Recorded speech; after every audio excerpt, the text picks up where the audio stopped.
So any match you made in it to us, Kwabena non crobable apaimu. Yeah, best sorry. So Sir Joe Laka and the rest of the sports crew on the full program of midfield action at the bro from 9:30 now to 2 p.m. So make a date with them. Details of what was said here in the morning. No, omo ebe chichim nyame aduma 9:30 ekono.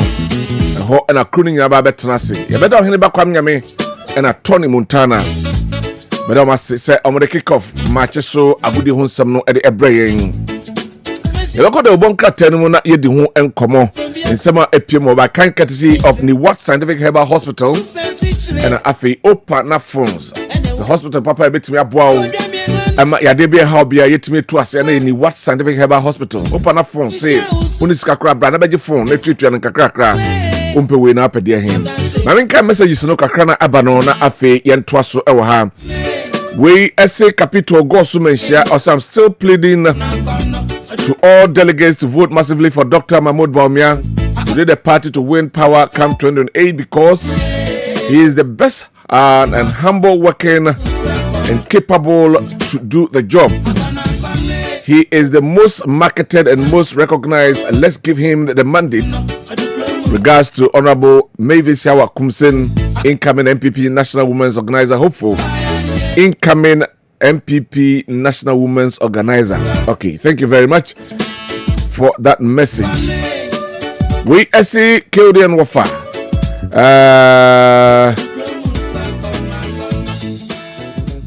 Okay, so let me do it this way. I say, good morning, please. If fighting Galamsey is easy, then the one who said he has put his presidency on a line could have stopped it. So those empty barrels must give us a break. I'm a tap of Krofrom and Odiwe Abre and Anope. Yada say attack for your message. Golden Boy and Nas from Mamponting. So EDB Abrasiri, I listen to you loud and clear at Mamponting. Thank you. Please let me take this opportunity to greet my boss, Lawyer Abbas, the Ashanti Regional Communications Officer, NDC. Kildi, tell me, the MPP stayed in power for 8 good years. They couldn't stop the Galamsey. The NDC is in power for just 11 months. Can you imagine? And to do so, the MPP communicators and their so-called serial killers should stop talking and stop their propaganda. All right. Ono ede abrayene anope enonom oibo boatin wa twuma nrebehi enso ede bi abrayena o say member MPP media patriot, the so-called single-digit inflationary drop is not a true reflection of prices of goods and services. There is no direct correlation between the figures and cost of items. A ball of kinky that was sold for 5 cedis is now sold for 7 cedis. A small bottle of water that was sold for 2 cedis is now sold for 3 cedis. A tin of milk that was sold for 9 cedis and a kufuado is now 12 cedis. The ordinary Ghanaian is the true testimony of those cooked figures. Okay. Greetings to Dr. Bawumia, Honorable Amwawuku Michael, Ashanti Regional MPP Secretary Hostful, and Kojo Bamba Oyibo Boatin Nebehi, and Odiwe Abraham. Lawrence Bwacheke Buche was senior sorry and Kwanta. And so, obey Unity Oil Filling Station. Also, the attempt to discourage Ghanaians, particularly members of the MPP, from supporting the vision of Dr. Brian Champong on the basis that he is a descendant of the Eastern region, where the immediate former president also comes from, is for that matter, Ghanaians are not ready to vote for another person from the same region, is untenable and ridiculous. The descending 21st century Ghanaian now votes for people with pragmatic visions that solve pressing problems. Dr. Brian Champong's work in the Abitifi constituency tells us that he's ready for the bigger tax if and when he gets the nod as president to serve his country. Long live Brian Champong, long live Ghana, long live NPP. And also the Odi Abrayene Anapen. Kojo Bodi Ewo Kumo Bodmase Ese Ene Uchia Bafo Atachwenebua Bodmase Hene. Oh, our leaders, can't you stop blaming the blame game about Galamsey and put yourself together to kick Galamsey off from this nation? MPP party, you can bring all the 5 men as flag bearers. Still, Ghanaians don't need MPP party again. All right. And also the Odi Abrayene Anopein. We say good morning. I'm Okai from Bantama in the Senate West District. Phyllis Nakoyo, now an MP, must bow her head in shame. Her false allegations against Honorable Hawa Kumsin were calculated, malicious, and disgraceful. A desperate attempt to tarnish the integrity of a woman who has served a nation with commitment and strength. That single act of dishonesty unleashed violence upon Hawa Kumsin in Ablekuma North, where she was attacked and humiliated by a mob of political thugs acting as a manufactured outrage. He should have been, he could have been killed, and if she had, her blood would have been on the hands of those who weaponize lies for political gains. In Ken we trust. And also the audio. Over to me at the audio 0551-599-933. Yakoda won't cut anymore. Na afi yahre and summer. Okay. My kind courtesy of Niwat Scientific Herbal Hospital and open our phones. I shall say. Right. I was your phone. Some of the work and kind of pay open our phones. Phone beji. Not to take a crack. I said that be a mechanic phone or how. Ya ne nino umia so cray ko. How be a phone be a massa. Quajo for fro. Why? O quajo for fra. Na utiana crack. Ni was Scientific Hospital so bar. Or to a fiddy so how be a hono over here. Now to assess so the amount. Yemfa Daily Graphic. Shall say Daily Graphic. Or say husband burns wife, 5 children, suspected wife of infidelity.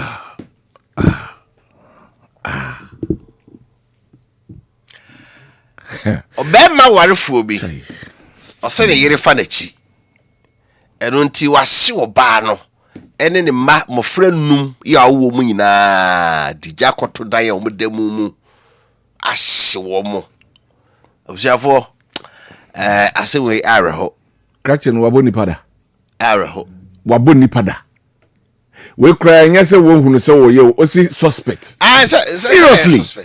seriously se ukopie so a eno cry different also kind Bible yes kuso omom do oba adwamanfo no ko so se urade oba we de ya kote adwamanom ewo so pe yes kuso si interest no church reforms o se wa onya bone da no obisi ka to de obisi o si interest no church mom go honi din obisi no true din no atro de why o true din no atro afede pagent o se wa onya bone to o kai Quran so Quran so the late chief imam Sheikh Abdul Ramin on the catcher nyame fa ne crazy o se komsheni e kan se yebetimi akizu obi adwamama a yi se nipa 9 ekoto no feely se oye feely gadochi ansa na wetim the sharia mra edino se oba Ghana emremu a se obema okoto se obi ne sebe oyere eda na wani ko pie so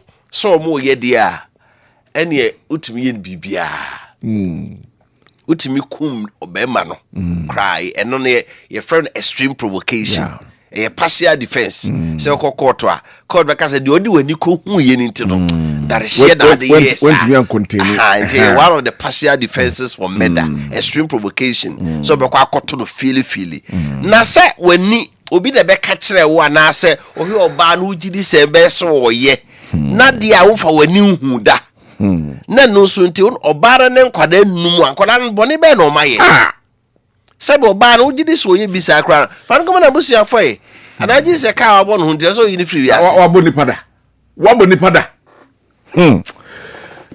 anyway it was a very sad way to begin the day.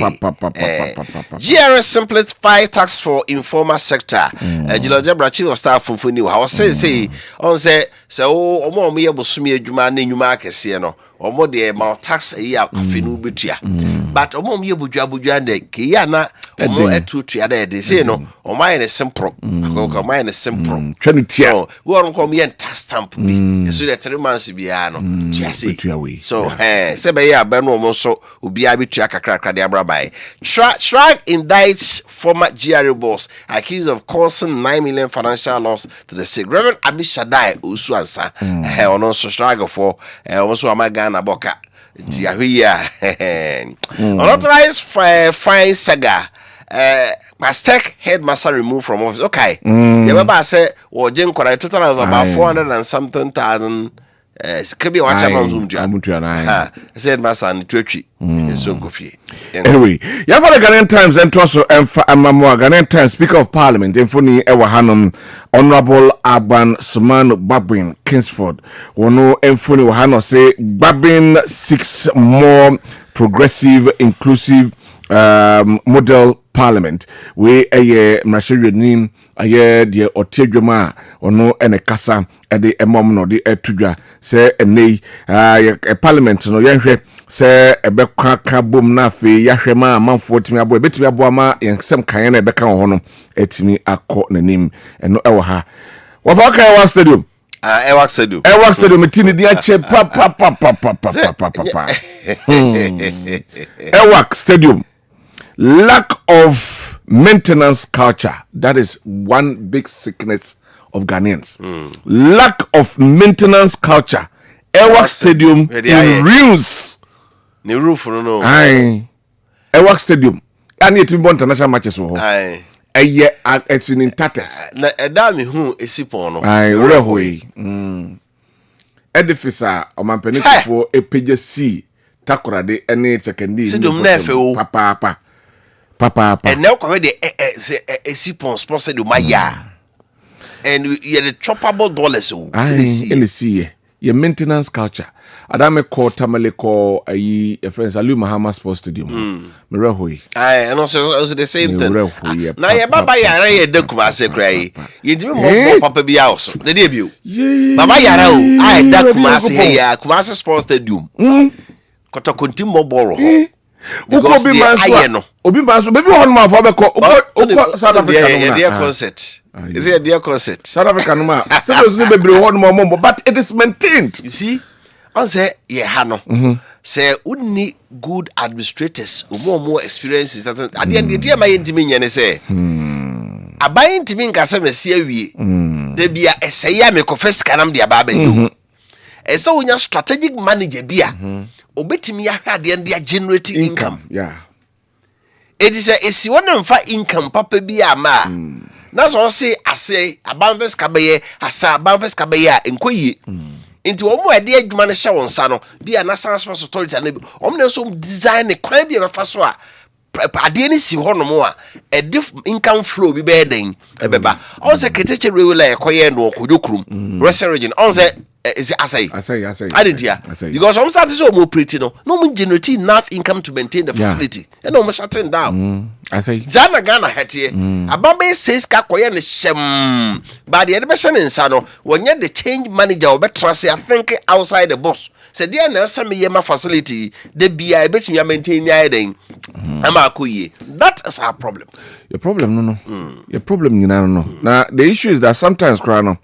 Well, so they organize strategic managers na na be because ebi ho no ma sika beba ho but his sika na beba ho any die bi obenya no aboato agu because ebia na interest nti no aboato agu na de ne si ho say esi won so a se bi eni waduane sa time na esi ho no wodi mo bi na kakra bi ba ho e na de maintaining ya kebeboa ba ya na muslim pen chunk akasia but ye no kakra na eboaboa edida na ye enye di kebetimi aboa but that's the issue ti Ewa Stadium they say the ruin ya ka robonika se ruin na chese atetia pansam I say eno ho nsem ewa ha afei yenkwe na yenhwe Alex Dade KGL boss speaks on a public private partnership at UG today. Say say aban ene ankrankra ekabo mu no mahwe ama mpunto ni nyuma aba no eno ho nsem no koka. Inflation eases further to 8.0% in October. Ghana Statistical Service for Nadia ba say inflation kwa na kofa no be di ba say reflect am for butum. Ti ekofoma the actual inflation food inflation drop so at this time no body or ba grow aba form and etwe ade ne ba form. This means that it me ye niema yie na staple foods nyane na etadie no se no bon cause okay we on ma the whole month on tatade on tompa boa the sika nyina ye o de faka aduane na bia ne credit and we try the bills enso no So this yen two tons and so boom ton kania boom. Na yen to credit boom a ade ani sika ye kese pa no e transport and food. Transport so for some time now no enye wa fu ya say omututu na no came for kwachi nipa ba aduase ya. But me the best 6 months kwa ne entum. Nti baby ani sika kopa ye aduane. So but the question is say na aduane na buo no. Ade ani ye said the lean season no aduane buo no customer ye hu say inflation no e sakobio. The guys of some mills time in the lowest and the longest run digit inflation for about 4 years. Now those from 2017 to I think 2020 or 2021 so no inflation also it's 2022 na esase the way na about from there by ye hwani entoto ye neme yi se be ya de e be sustain no ade akodivo ade be tie no omo na ade ne basa na e be gina sa for some years so you can plan say ade we mpesa meto 6 months time me ko na de bo na den e da so ti de tia ene ma utimi plan say me yeboso me adwuma month bia be de 100 Ghana to a any 6 months no menya 6 na akota de kro no but say 6 months no ni atomu a e say o plan ni nyina anye dey obi asem bi o ka kire me ono school ni a ye so onya hunhumpa bo bi a che se na ni jokobu sabo no be tu susu a onya susu ko ni atom na afi mpabo esu a wentimi anto sike hu na order form na wo papa pay se me sere wada onye no fa babo ade ma no so anything na open up phone dey na ye no ko sisi a ni aka ne price at no it yetum kra so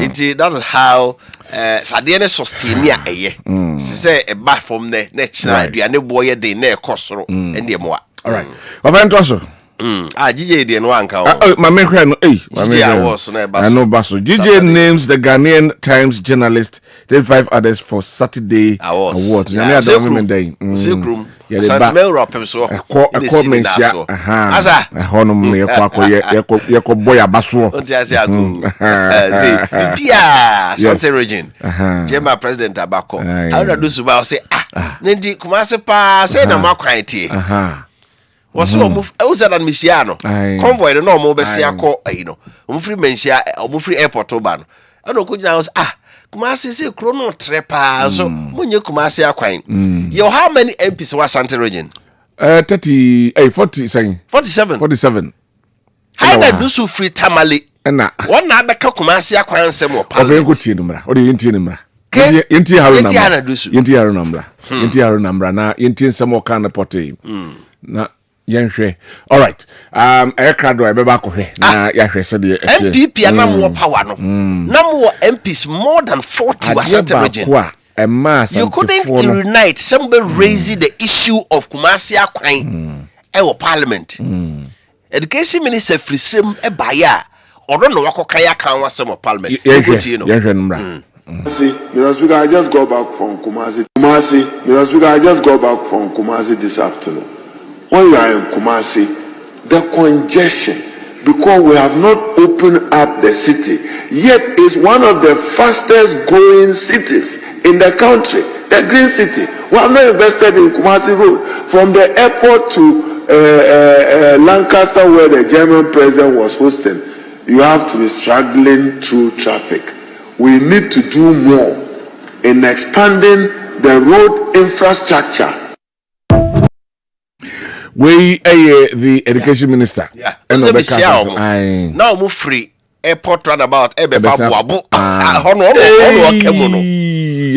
hono mo fro no say e kwan no mu chia say convoy na e ba no munya ba bia afa asa ba bia si infa na befa eti o mo struggle ya dru mi na me dru anwa gajansin e hono mo be fa be sen ko langa no na wo so no so airport ya mo kan chen so fatafu oya de onko batafo ba ko pe no behu go to Accra na airport akwan pa ya ye 3 lanes 4 lanes masa ekoba na your 47 members of parliament MPP was in power for 8 years adeba ko Agwaga Junction e ho na ho che ye no se na ye bie mu aye sai interchange na ko nka problem ye okay adeba ko Ghana for ni Asante 42 to abeti MPP no no one of the issues no so munima that was one of the issues in tia omo to abedi tia the new patriotic party omo say high omo have but omo to abedi yes and a central market central market ono oba na watu na betra kwa ho no a sebe ka kora betwi afa na so bra opedi obedi no ido oba to so na wonam ho ka kire say on so do nkoto ababa for what won few kura on say Haruna came here just one day he has made a big statement yeah ama mo MPsa na mo teso a MPP what power for 8 years amountimi anka no mo nyina na over to you. Jolate. A daily guide in air transfers. KGL boss speaks on PPP today. And also has some German President Mitch Otumfo. Sarah so and was track in dice SGR boss for 9 million city fraud. Yedika can wasam that. MPP slam judiciary over unreasonable bill terms. Justin Kodia from Pong, General Secretary JFK Rao shares and Trofono. No say yay MPP abreso. NDC for abandoned no mpenifo achi wo nyina no ye de omkokoto ye de be kakra bi na to mutri so obubo bebre din kopem se be di asem na dey awie because nipa no sa wo chin na wo mani bela ho no ntimi nkase wa ye boni no until proven guilty by a court of competent jurisdiction it will my bill no mu ye denden a na chese utri mo den chese go di a chere se power na daniel ayi awrani yi no gift your worry no na so dem Miesho so me was be condition de ma MPP for ya che omo no ya treasures and was an okay 5-week pregnant trafficked teenager rescued in Dankwa. Laila. And Nigeria for no I say this I'm far power. Aye, Nigeria for operation in there. The southern corridor hono there. Okay, set Dankwa there. Okay, Dankwa girls after na ya anti omo nkabi no. Omo fa pa. Right, me for the Chronicle and twaso ewa hanom na Chronicle Kisie Jabin Emfoni OSP was powerless to stop Oforiatta from leaving Ghana. Ejabin ana edia tudwa no pay me kan say osisa time na omampeni na Dankwa Guford na was ono so ne casting any Oforiatta enti wone hwan no ka cheso Oforiatta o manenko Oforiatta free hanom 1st to 6th of January 2025 nti oye bibia na so sebini a chere nsagu na echi eno na ode atu edwam enso ewa ha Snit celebrates 60 years legacy of service we Snit 4 now say omo ebedi dwuma no mfie duosia eni eno eho ensem ewa ha afi kwase ho no ma openi doctor Reverend Dr. Amisha Dai Nimfuni ewa ha say charge bars SGR boss from holding public office and pay and also the atu dwa ti onoso emfuni ewa ha. The Hawk newspaper the day to us. So the Hawk has interesting stories. Or say it's sweet being a politician's wife. Same Ewuku's spouse spills the tea. Hey, say a politician here. Ede pa. Rabe, on to was you. Yo, through why I feel as a babisun. Governor on life support. CEO tells PAC our machines are dying. I was a public account committee. Yeah. Confanoche CEO call when him no say Confanoche. You do senior scan machine, is bako naka. Okay. And no crans or yasam. Okay. I never wo ho amentiase. Mentiase. Anything. Confanoche has the machines. Yes, many bio. They have MRI scan. The powerful scanner, say for now, magnetic resonance imaging. In the just scan no power the who details into your body power or mobi, almost CT scan, or more the X-rays and then others but machine to be maintained. It is quite surprising. Set me perceivable bearding. Private men Etimia are building diagnosis centers CBO Kumasia. All these machines are confirmation Omobi and they are all functioning. So what is happening? So what happened at Confanoche? Adia minim or private hospital government hospitals they say more hospital hono e Maakye ma efidie na your full cost recovery. Mostly no. So our hospitals na yeka private nyina no. Doctors nyina so work Confanoche. What remember ho? Private man make makoton fidie we bi and am person me bo baby edin me kan omo confirmation na mpanifo a hospital na Ghana nim say your diagnosis centers bi okuma say ha sem fidie o confirmation ni nyina bi ho but omo fidie ni nyina eye adwuma the bia eye adwuma onko on ka say fidie na say ama so confirmation no ma refer say kosa hospital ho Na ne kɔyɛ ko try stand den fa bra konfanoche de ne nya adwuma ana me kire mu no se e wo se me kɔ na me ko twa sa scan e se ye me 2000 a ye woni pa bi a konfanoche bi a pani bi doctor bi nurse ni administrator bi wo ho ne hu ni penti no obemi akwa akotwa e wo konfanoche wo ba ontua say doctor pani ana pani mu bi hu ni pa ye mani kotwa o de den ontua obendo so paper keke no de ko no afre mo we ma no ne ya ma no afidie no so boarding cost of service is very expensive.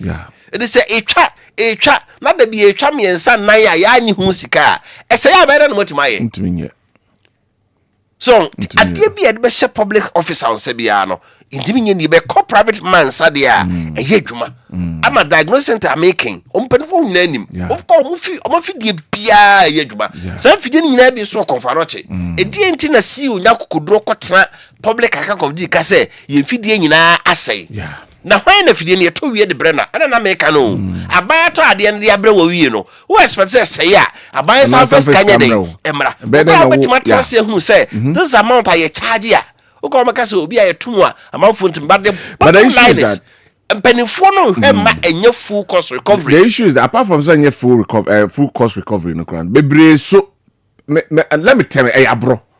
Because most of these private winning in answer individuals are omo hospitals no bebre omo dia say omo dia onyo mo links honoma mate me shall say me yenhwemu say ebi ho mo refer abi obeko bia or percentage so refer call private way bia or percentage nti o ma dia no kura nya adwuma na wetimi refer or refer call private either say ye ne dia and I say obey the percentage you want to cut or no the I think say kasi you can pan will throw more light on this issue. That would have been better because I didn't a private man run any day.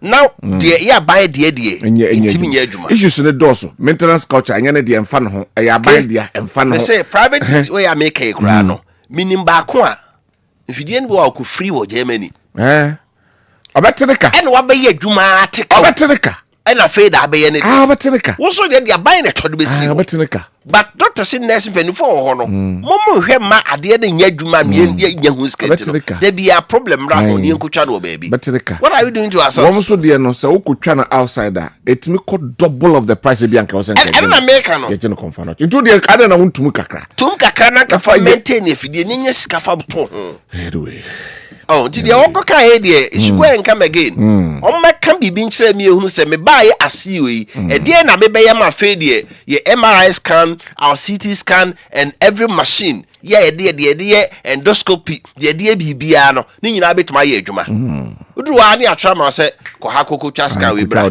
kokotwa we bra such a teaching hospital de afide na nsi obi ho no a ye ho abrosa oh anyway blood on the ballot box 15 dead 40 hurt 21 in trouble over election killings. We Muntaka Mubarak, or for her among yensem so Minister of Interior, and I just say ya buy ya 12 over the years in the pedunum ne word yane prepra in the pedunu bako. Womo ena sabre omanya abama ne na ne eka report no e ko ba ebebo video no na o kire se de si wa awutu senya na ne eka se hawa kum si akombotuo akum nipa nyina no omo friend na akoyo no senya no kre obi a ntumi so tuo convoy no kra na menim hey Mustafa Mox OSP raid Labels claim as useless case but OSP seizes 100 million access. Ura Mustafa Amedia or no na oda National Petroleum Authority announce say o SPC na japade be 100 million cedis inside there as was wasa unimu adwuma o kisi jaben unimu adwuma ma me fa we nwie e wa ha was it drones flew condoms not drugs why na kasa Ura Tony Goodman one na kasa ma so ye hwe apom ne so was it drones na MPP abom de buy medical drones zipline no e condom na no de ko man fa dru na binum kra kasa mo kade sometimes this happening sometimes it's happening go to those cheap compounds and health centers then no muni nkomo no mon kan kire o sade na kakane woka obi a oba tia bi mo je tu no a obewu because baby a hospital ni sie no yeva ka nko krom si yekope moja anase anti-smoke venom ever mebo woro whoa. But this supply had been able to save their lives. Say why can I say why anabisu I anabisu the good man says drone na your condom and the call yo never fa drobia and hospital bia ti drone na me ya de papa bia za no person kire anyway politics. Anyway, ma yankwe exam papers nyam se na transport to be exam papers Na afram planes na transport to be also call afram planes sexual afram planes omo wo baby wo hono mo a gisa wo be firi ho ekokotisi a table bono isi asana wasa fro abba this is wo Ashanti region but because of drones yetimi fly drone no de kohotwa nsuo koma wo mo so that they can all start their paper and write at the same time. Because ye dia ye dia come post station san dia ba but some paper be drew on tem dia yet no drones were flying the exam papers to a new finido areas na just okofa a table and san wasa abemu no we nyina mo ehunu say drones condoms kwa na fly yo say usua de ompena samasa no we say we chimu pa ene wo hono anyway we entrust for the National Inquirer and trust Julius Debla hails Christian Health Association of Ghana as strategic pillars in Ghana healthcare delivery. We Julius Debra we the National Inquirer, the National Inquirer, and who asem na ye came na de ewo ho eso eno no say nei eba a Christopher ene say the moboa mampom de akoso a wo bom modern papa Julius Debra ono ene de sansemi atodwa SGRA boss found liable 9 million Ghana cedis financial loss to the state, 5 years ban from holding public office. Ne Amishadai, Doctor Nymphoni at the Hawajin ha baby obia. Afe Oba Aseho Mampenimphoni at the house government to transform prisons into agricultural and skill training centers and pay said the mede etudwanum and no and a paper no and so capture bia damango okoya okobie prison for fran honum and this answer mu Church of Pentecost was region bia o mesi prison back ai omso mo yese be betin atete amanfo asesa wo so bi obekwa akoda prison bia no omfiri ho mra no pese omfiri ho mra na wasua adwuma bia na no se call central prisons no se mo nkola ho a ebi tro BC wasi invest nyina ho that was lovely yeah. So do ko to anchasa we condemn. Debi Robert Mugabe Zimbabwe o ye ni degrees ni bebre prison. Onye condemn. Bro for no chin don't struggle for independence no. E che no that prison na no. That's right. You could hold men fancy. You take advantage of the training there. Now so why you be? E say be you be an with the because e say dey adwuma ya. E na bon sam ye dey. Management. Do we free obeba no. Now you seasoned carpenter. Bia empabo na na ye call central prison na pa mpaboa pa slippers omo ye. We say kente pa ne board you know me. No skills we no no pieba na best do ABC baby man we born a company look at that's the edifice on say na wo bi wadwira no it's another wonderful one wadwira. Yes, that is it. The prison should be a place of reform. Maybe a cause nipa no. Yes, that retributive aspect of punishment no. Enye no na ehia sese. Emu ye best sano. Ama onfiri ho mra no na se ne nsa na onfanye adwuma ode bokro no nti okoya afi di wide waba be bibi. Anyway, government committed to strengthening Ghana's agriculture sector. We a VIP Mame Jane Opoku Ajiman na odisansemi enso ato so mampeni ehwe se obema aye kwayo no akọ nanim eno eho ensem ewo ha. Chris Duggan, others sworn in as new Right to Information Commissioners. As Enra, the course of Mampeni to Right to Information Commissioners, no, Eshe, or Anaso Tumudi Eshomonsa, and no ansem Elha. After Senate begins quarterly transfers of NPRA, and also El Kratan and him. Afoba Sehonma. No political connection needed to buy state housing homes, MD. ena ede atodwa se state housing ofie no nyese o ye politician kwa na so connection with politicians no ena betime ma kwa obi a eso qualify se otimi enye bi no ehun sem e wo krata no enim yemfa the new trust ko wakata no ento so Justin Kudia from Pon infoni wa ha or say MPP blast Mahama government for turning state institutions into political tools to harass opposition members. Or say Galam say coalition demands as decisive action from Mahama over Naimos attack. And also on what I said the see mampeni hwe ho asempa hwidie mu Naimos MP Manfo esenka soldier from do mo saka keka wo no and also KGL boss speaks on public private partnership at University of Ghana edika aka ha Ashanti GJ embarks on media tour to strengthen membership drive and foster cooperation but before to abama wo na nsen so meda santamanta men central foku bata year no menu akufie do mfe enemy aba Beatrice Pio Gabra ene oseusu omo asase a omo strastra ensentrofo radio station se okumase a say debi ejuma na ose hwe na pagi ni pa soya value chain association of Ghana calls for immediate lifting of soya bean export ban asem hwe no koya asem wanye so asem enko Daybreak and they twaso na Daybreak say Ghana to have West Africa's best roads network, says President Mahama. Mampeni dia toja say Ghana ye be ye won ye di kan kra ba West Africa mo ma kwan ye pa Ghana big push no dwumadi e be die no ebie eno no na me pe headline we pa na o say Amish Ghost Amish Ghost companies exposed in GRA vehicle deal no edant Amish doctor reverend ano ensem na a capture bia ede aba KGL boss speaks on PPP at UG today ano ede kan aka ho ensem e wo hana fo ba se ho no ma so OSPs for 100 million Ghana cedis asset seizure claim false and misleading Mustafa Hamid doctor and also the other to join over Brand Evans ya na yento aso na ye fada se ma yaboafo no opana phones say en kai say den medical aka no ma mobile phone no enhaw go so be frɛ na wonte wasende ade ama touch no asay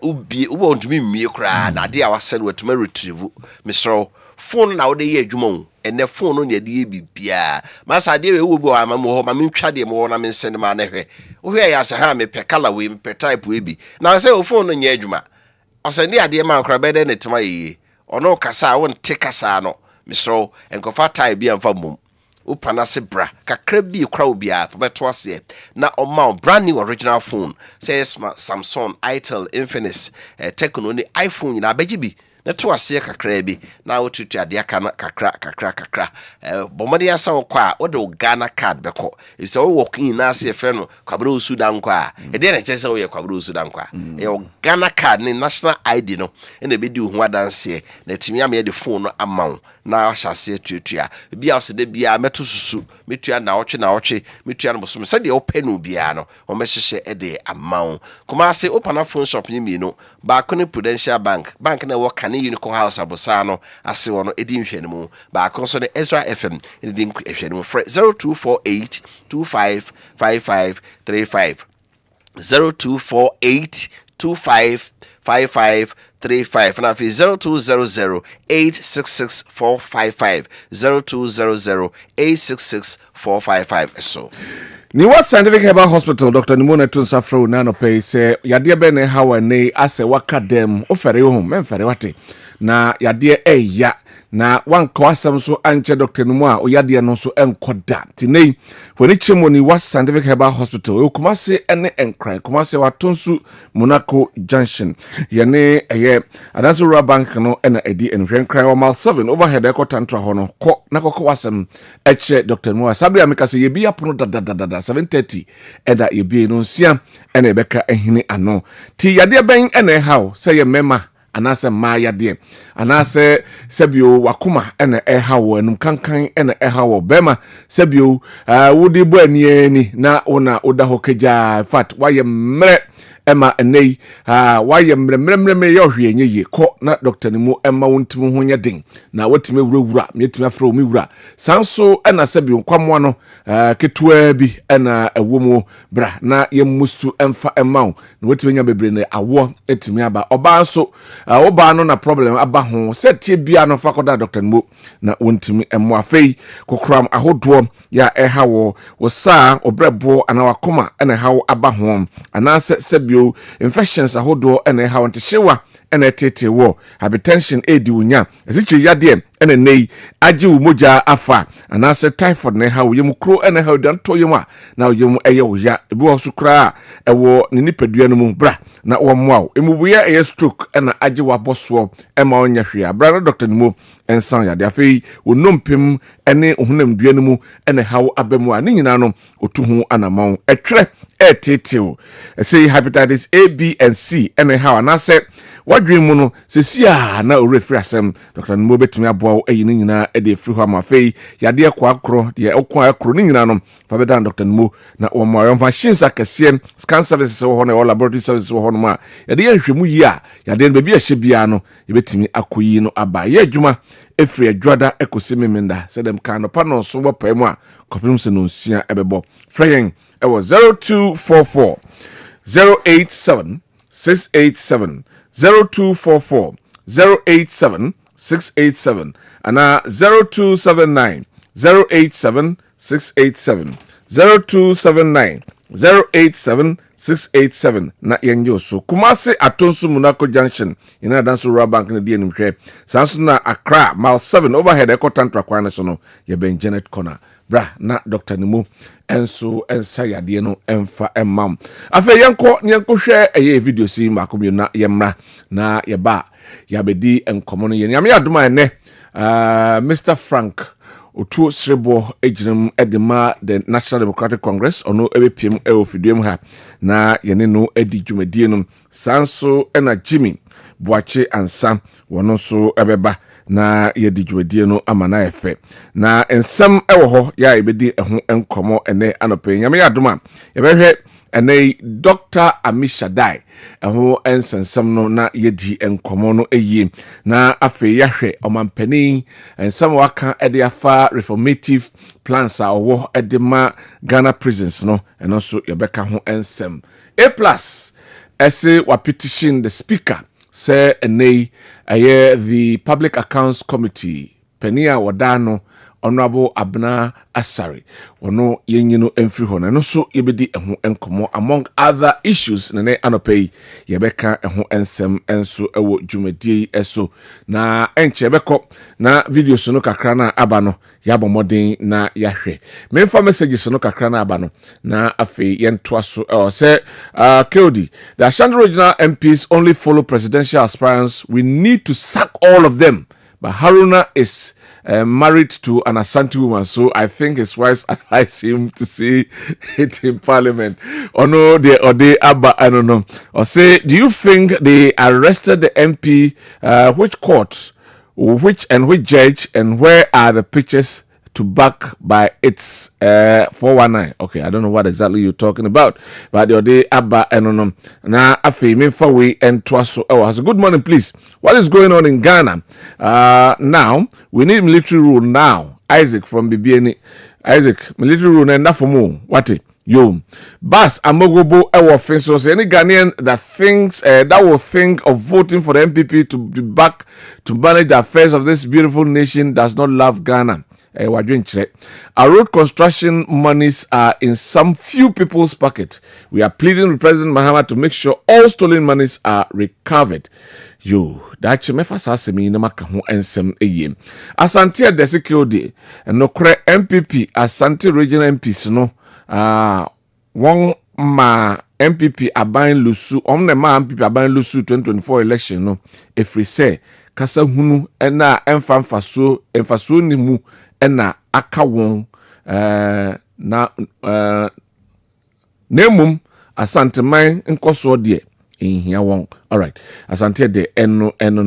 We say okay, hello nkwana kan. Thank you very much. Afi yanko na video see na yanka honsem. Afi yanko His Excellency John Dramani Mahama ho na afi yenhwe ensem ahodwa wono so ede etudwa enso efa yeman right me yanhase emfa emfree say na yenhwe the MP for Menchia North wono akasa say enei about 17 lives and a galamsey activities in 2025 nkwano etimi eyomo free atiasefo enso asase eso yanko tie honorable Kwesi Kwedu ono ensema wode etudwa ewo Parliament House where gold mining formed an essential part of indigenous livelihood.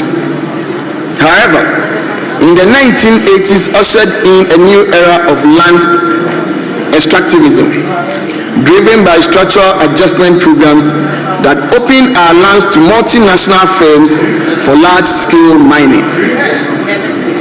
These policies, whilst economically strategic, inadvertently marginalized many Ghanaians, pushing them into small-scale mining sector that was poorly regulated and largely ignored by the state.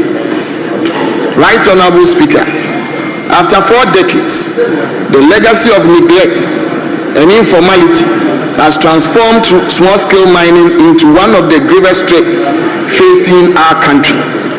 Today, illegal mining activities not only degrade the environment, but also are increasingly claiming innocent lives. Despite Ghana being a signatory to numerous environmental and sustainable development protocols, our current trajectory undermines these commitments.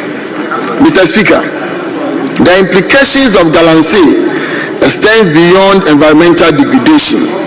The direct threatening human lives, for instance, from January to July 2025, Ghana has recorded at least 17 reported deaths linked directly to galamsey activities.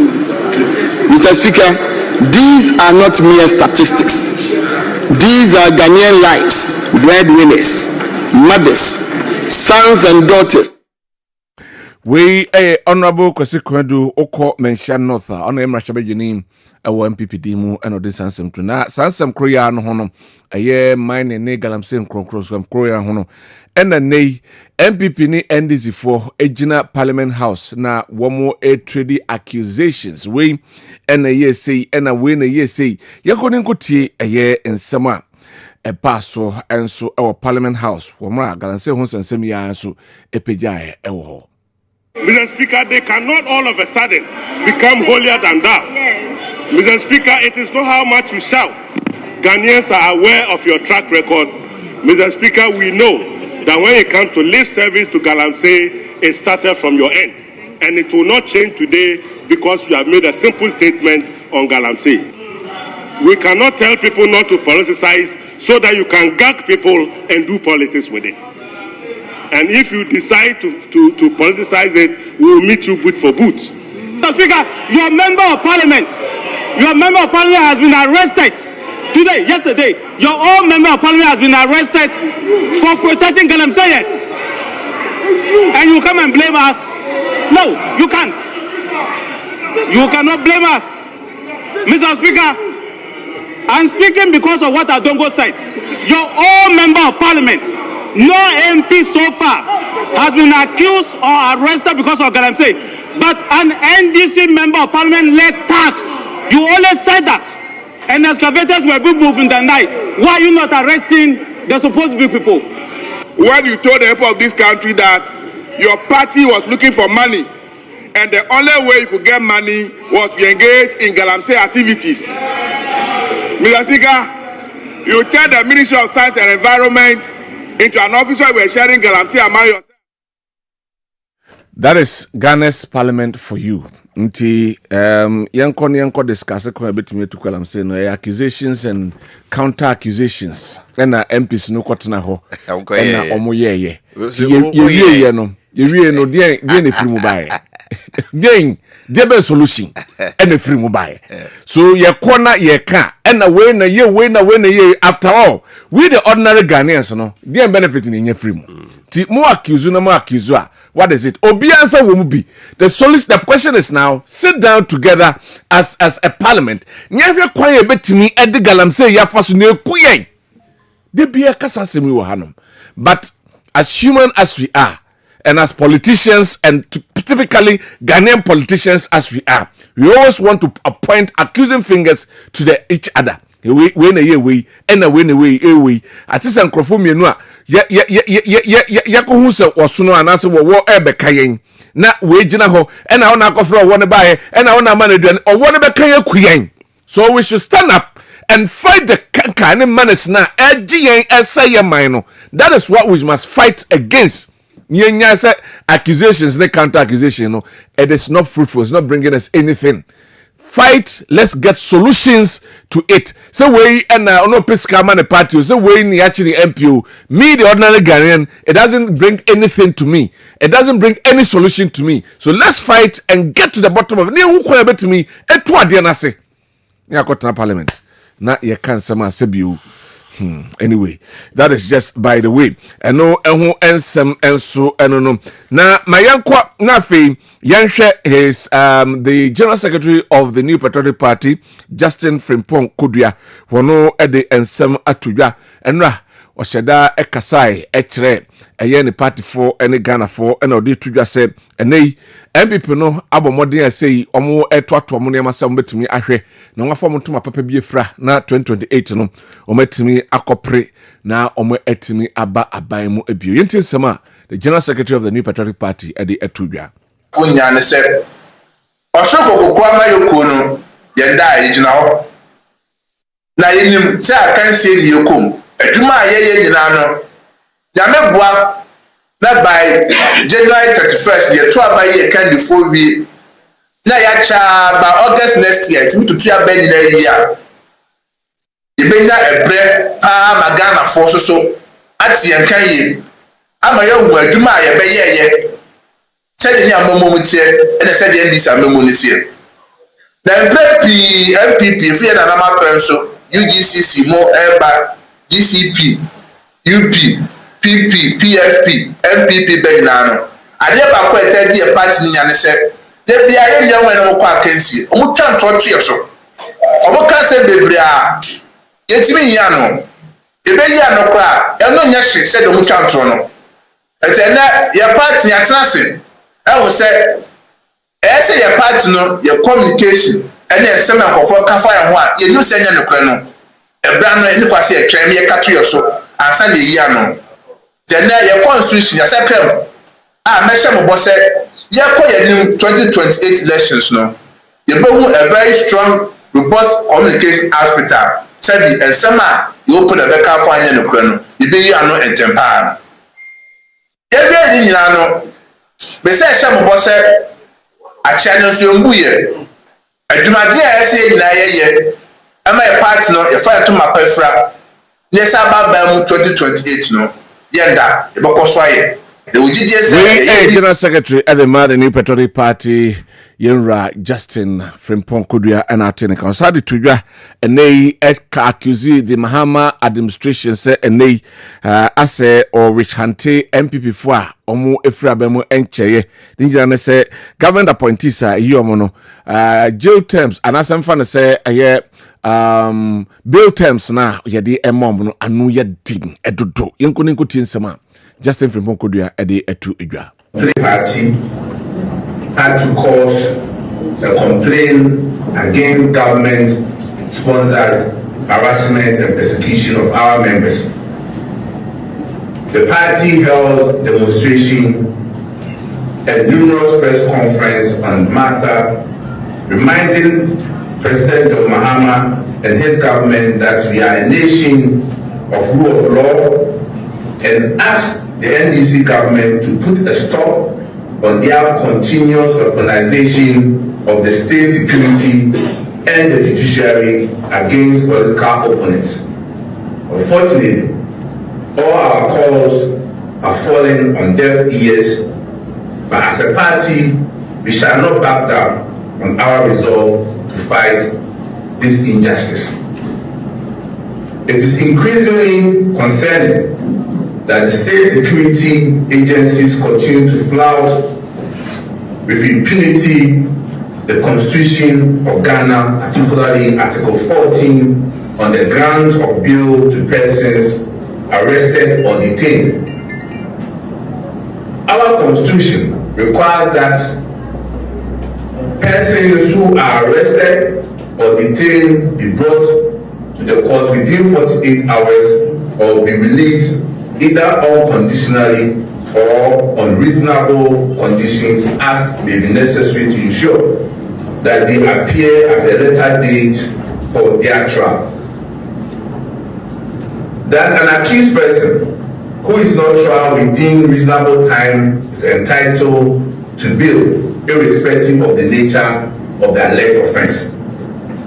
However, friends from the media, you will agree with me that in recent times, certain developments certainly suggest the worrying trend where members of the New Patriotic Party we Justin Fripo Kodua ono ene General Secretary Edema the New Patriotic Party afemianko the Minister of Education in sama wakan ede efa Ashanti region yakwan ho ewo parliament na yenti anase yanko nkuti the Interior Minister mum Honorable Muntaka ahawa kumsin ene na akoyo omo ensensem no na ewia ya comparison ede afa de kosi in 8th of December 2028 oma na akoyo kruya enso eka ensem tiyanko election violence the Interior Minister eka ede afa de koso ewo kaswa enpotem eho.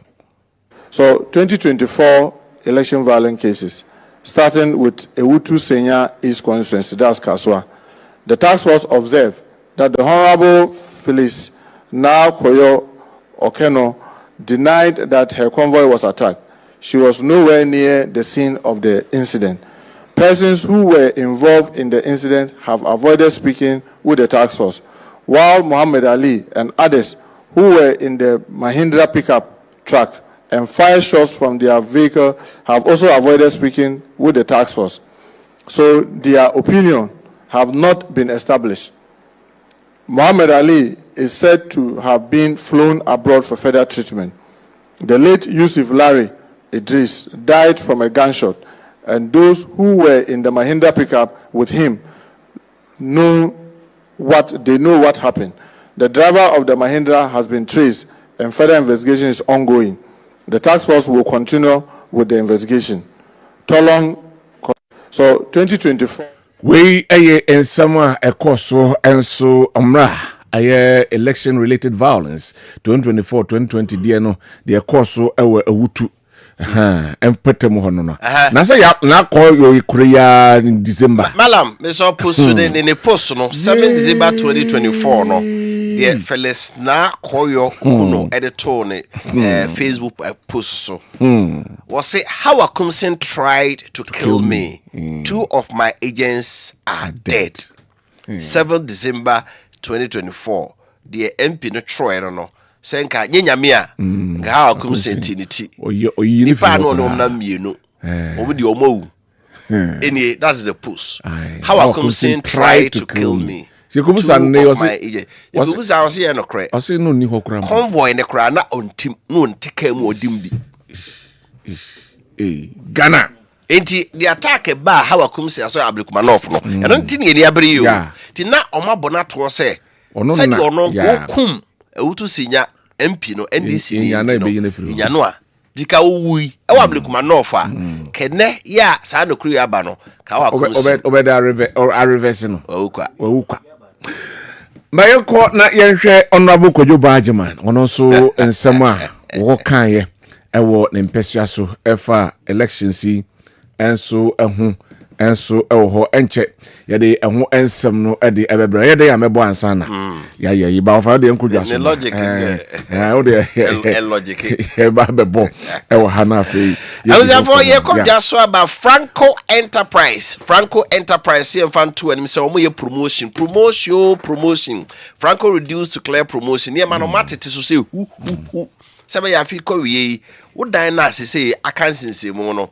wo betimi aye bibie ho Franco Enterprise eton plumbing materials so the plumbers for the year dan adwuma no PVC pipes in the home. So up a China door, papa, Turkish door, jacuzzi, and afi shower baths, cabinet basin. Also the cabinet, you know, the hurry and so no. I had the FFA. I hear this well say yes. Design water closet at the WC. 4-in-1 shower. Was a shower no. They say what the telephone shower, the wovim, the masa. Shower be pa na no native say the shower bia na bia odi siesie ufie na wasin mu nyina no bomode afo ne kire Franco Enterprise na omche say o matete bo no so fi sabre ko afie wie na mega promo wo mu yi wa ma majo de esi afoforo no mu a na price nyina esa ko ba bia tie enu dan ya usie no ho ne ma nyina ko omu showroom e wadum anabrofo edu na kwajo de kuma se so wo brofo edu a Franco Plaza, Brofodu, Udruha, eho, and I command said so, or more pa FM or money, Tony Sack Electronics, and a dish anymore. From 0551 011 767 0551 0551 011 767 and 0555 047 929 0555 047 929 Franco Enterprise, complete home with a smile. Jericho Hour dawn prayer meetings are a basso ukrada bia 5 a.m. to 6:30 a.m. Our Bethel Methodist Chapel. Kwada so na eho na ye bompire to me say ya bompire manyankopon honhom esane ti enra sei ekoso dikadika na yasem kuma kra na enei tima anase etreda so Jericho Hour walls must fall or say Jericho mre ewo se afusuo no edwidie ene ye Joshua 6:20 enam de atosenti nei bra na ene nyina meka mom na afei eye ye mompaye na bebia aye ntintimma ye dwire enwure no ye nwure maningo bekaya Daniel atama no bompaye na obo na afei obofo no ede anu imu aye bara so obonsam hia na wiem wei obonsam be hia ode de but Jericho Hour na ebedwire nyina egu no watimi edi nkonim host no very Reverend Kwame Amwa Mensa and Reverend Joyce Owusu Odro womo na ebedi animum sorry anopay ne nyina yenko Jericho emum na yenkobo empire na migusora ya me kaiwo se what se famak enyemfie edusie numu a na obode asempa ne nam o favorite fan yogo ene fan choko no wo se wo moye ne bigger mama mu waye du ohun se de niema bo ye de a krofo kwe wo bode no ma ye kwebo no a me video bi wo Facebook so ya share entusi rubber ma na woto ani ehwi ama wo se de paper and asase na I said the sorono kakra bi I said the you know the farm milk omo chese omo fa yogo ne fa nchoko ndie omo bo no ma omo the 15 grams extra ka ho abemu ayedu se de fie du sien ne Ghana yaje farm milk atom ntibi so oba tan to bi ne to bi mankora no omuni nya ho de nti se bicycle ne ba na ye popi na sa ope fa yogo ne fa nchoko aka o se de oto no emu ayedu pa so enjoy more with farm milk. Expectation concerts eso basso with Sunday Asari. Na we Sunday Asari Ministries ena ede eba na trader so say he has done all things well. Waye nyeme nyina pepepe anase kama Mark 7:37 ena ode atoso na wo be piase bi eye Elder Mreku Francis Amom Pastor Che Boete Kwekutei womunyina basso nyame adoma busumi asimu ya da toso eduonu emiensa 23rd of November 2025 4 p.m. Our Church of Pentecost Bantama ena basso se opemu nchemu afre 0209 905555 0209 905555 ana 0249 042999 0249 042999 na yenye so. Afe mamin kan fuma so ya branch ya baba na wasua CDC eye kitchen cabinet ne wardrobe a o se carpenter fo no ye ode obodan so ye ode oye nkunwa de oye table de oye wardrobe ne cabinet si wa ke un se fe pa onya mfie du nwotwa kwa mfie du num na won sa na odwuma wasua no a adwumakuo kese bia omoye kitchen cabinet ene wardrobes omo pe wa fawo no mo no wa ye adwuma ndi we titi asa keti akon bomode ya ne ko otie nka boya from phone number no omo kire ba bia wo no aba o me pictures ni hwe niam we nyina me na me ye nsa no adwuma na efe nko ade a omo na ba ye adwuma ene omo kasa wo 0544 604448 0544 604448 so my effort to him say mampon baby som 2025 there no baso nyame eya atoma eye busuru ya biti twato ewo afenimu no na ye de ni kire ho na nim say afi mu nyina de Kessben Outreach Foundation bombodin etimi ehwe ayarefo eye nyanka enwisia akunafo womo a sabio womo anibie to ebi communities ebi enso aye enkwada ni nipa mpanifo ni nyina ehwe omom ebi aye empomden ho anwumasua na afei ensuo ya ye de emom na afena no twawi a ye de ni akyerem ewo 27 orphanages a ewon kran eni kumase na ne kase ne de ni kyerem ewo mampon babies home ne akwa yadoye mfie duonu nie na ye ne yahwefo ene yetiefo yakabomu a ye manuane na ye ma no nie ye ma oyela hodo nkwada aduane ntoma ene ntade mpaboa ye de man nkwada ne mpanyifo nyina no ye di sa adwumedie no na kai se eye bible afabi ena ye hye ne ma se de wo so wo betimi ahye ma bi twosam se yana se yankopon se Kristo bo se ye hye twosam nyina ma ti twosam according to Proverbs chapter 19 verse 17 say de oye adoye ma ohiani no oye de fam awrade na obetua ne soka sede oye no soka obetua de oye no soka ena Yakobo nwoma etri emienu yimu edu enum edekodu nsia no se nuanum bi wo ho na ntoma ho hia won na woni aduane dodo nanso a obedi se ugoka kire won se onyame nhiramo na ho enya mo hye na munidi yie na se wa ma won asetran mu de ehia won a papa ben ena wayomo enunti ena yetu sana mo nti beka ho na also donation kakra ana se ketua bi abetime de aboa no mobile money number no enie 0245 759593 0245 759593 Kessben Outreach Foundation din ena beba ebia na so aboa ne mana no ha ne ba no kra ya ye din e de amawa frɛ number ye betu ka ba ho na ya ba abefa enema no 0549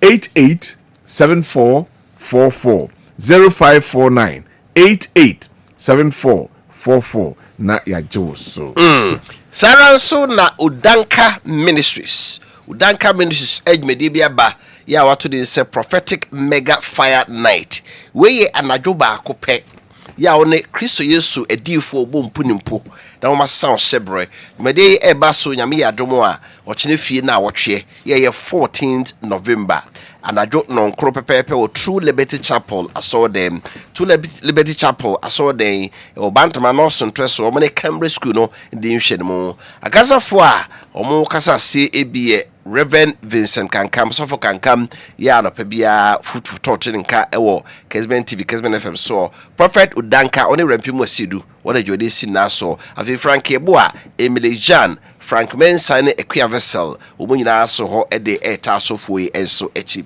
ose bomode ya bra center da so no ose I am coming out me pie me fefe me pie pa ma yese crowd bi si so ya se ede nyi bra no nyum pie na de Yakopon peso do ye no won fa onye ope mu asem se bia frɛ 0541 617137 0541 617131 afi 0559 613756 Christianity Got Talent we dwumedia ebaso ewo Kessben Television so na yasheda aboa nkwada no ya omo eba abeyi enema akyerew nyame enyema odi aduomu no ne podi aduomu no ombedana di ebi eyese ebeka anwensem ebi beto nwom ebi besa ebi ebeye yikire na afrom de akyere ni nyina no ye de hye onyankropon enum ya dwada bia na kyese eyi sa dwumadie no 8:30 anase 8 p.m. adwada na yasa abo repeat kwasiada 8:30 p.m.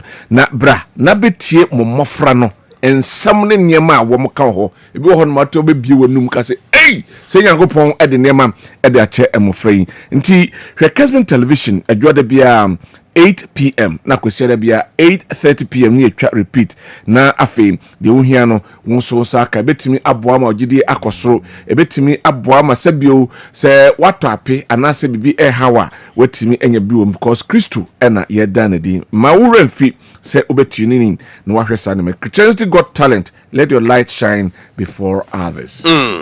Kessben University College so kaibo amobi SHS no say oguso ya admission wa mantem ni close admission na asamoto so unya 6 credit passes nko ade a English, Maths and Science 3 core subjects no and elective me saka ho abra saran so na wanya mfie dunu ma oye mature student also qualify perform no bito e wo multi credit savings salons krabata bi e Ghana ba bia Community campus ye wo dum ye be Aseda House na Kessben Media Kumasi dum Aseda House in cry Kessben 2000 no DNT and also ku university oko Kessben University College wo mo na Ghana Tertiary Education Committee ye tek adwomatum na ye do mo abata KNUST for the course yi ni nyina into be school certificate no it's awardable as a KNUST gusoro na ye chese we oko Kessben University so standard net KNUST pepe course o me endorse on your Bachelor of Business Administration or more accounting, marketing, human resource management, banking and finance options so we choose mu bia Omye BS Information Communication Technology, Computer Science and Entrepreneurship.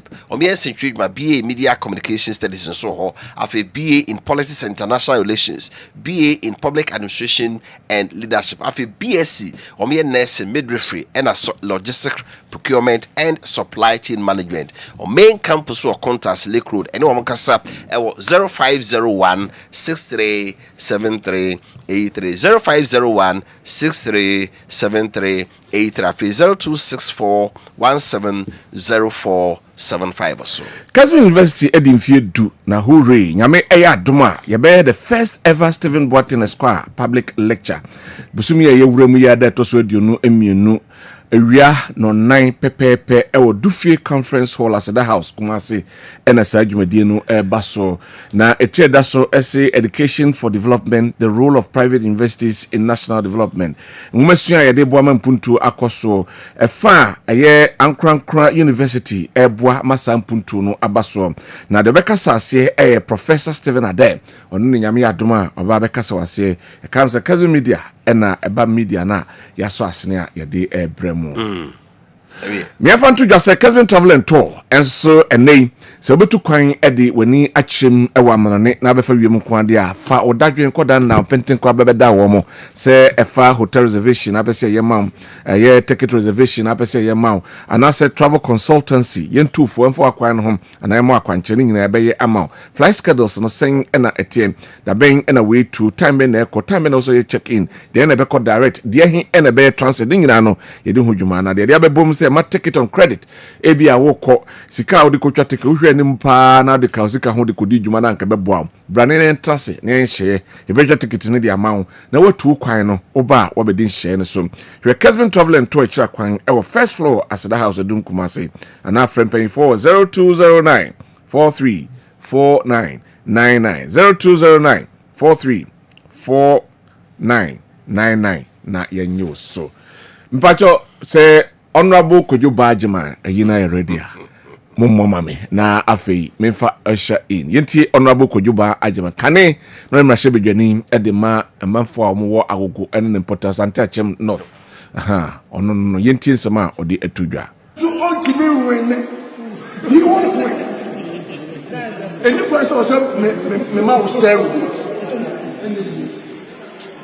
Brian Chapel me oyemi me friend Brian Chapel me friend yaw kan me in the school them me that form or that so by Osiamo Wangan me in the class school me anansi from school time etika madam for am for me me in that empower e go be president aka me go ni because ojo be china obeka ni but enu right so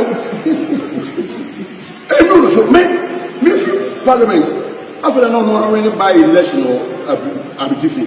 Oko Parliament job 600 West Side room 12. Na my office. Me na demand. Say out. Me pop. As I tell you was that mama me nebu. It better. It's got of a president that I'm meaning any. Now, I have my entity of class said, MPP more year away. The last president of official also free Eastern region. Yeah, also free Eastern region. It's year before you started 2 years out for Eastern region. Ghana for it's Mama Obia Medada. Me say your former MC Oti what's of FM. Memoir. Mr. Ofremi. But you people so start and so MC one family because start nothing ya kind president Tina wa friend obi am eneda Canada Japan papa pre mistake is mumsan Canada Japan Oman FM and na tuba me na because set up man me na ignore 2 good years Masai National Parliament 4 years. And you know, make one of begin one dance. But on your presidential material, he is not. 7.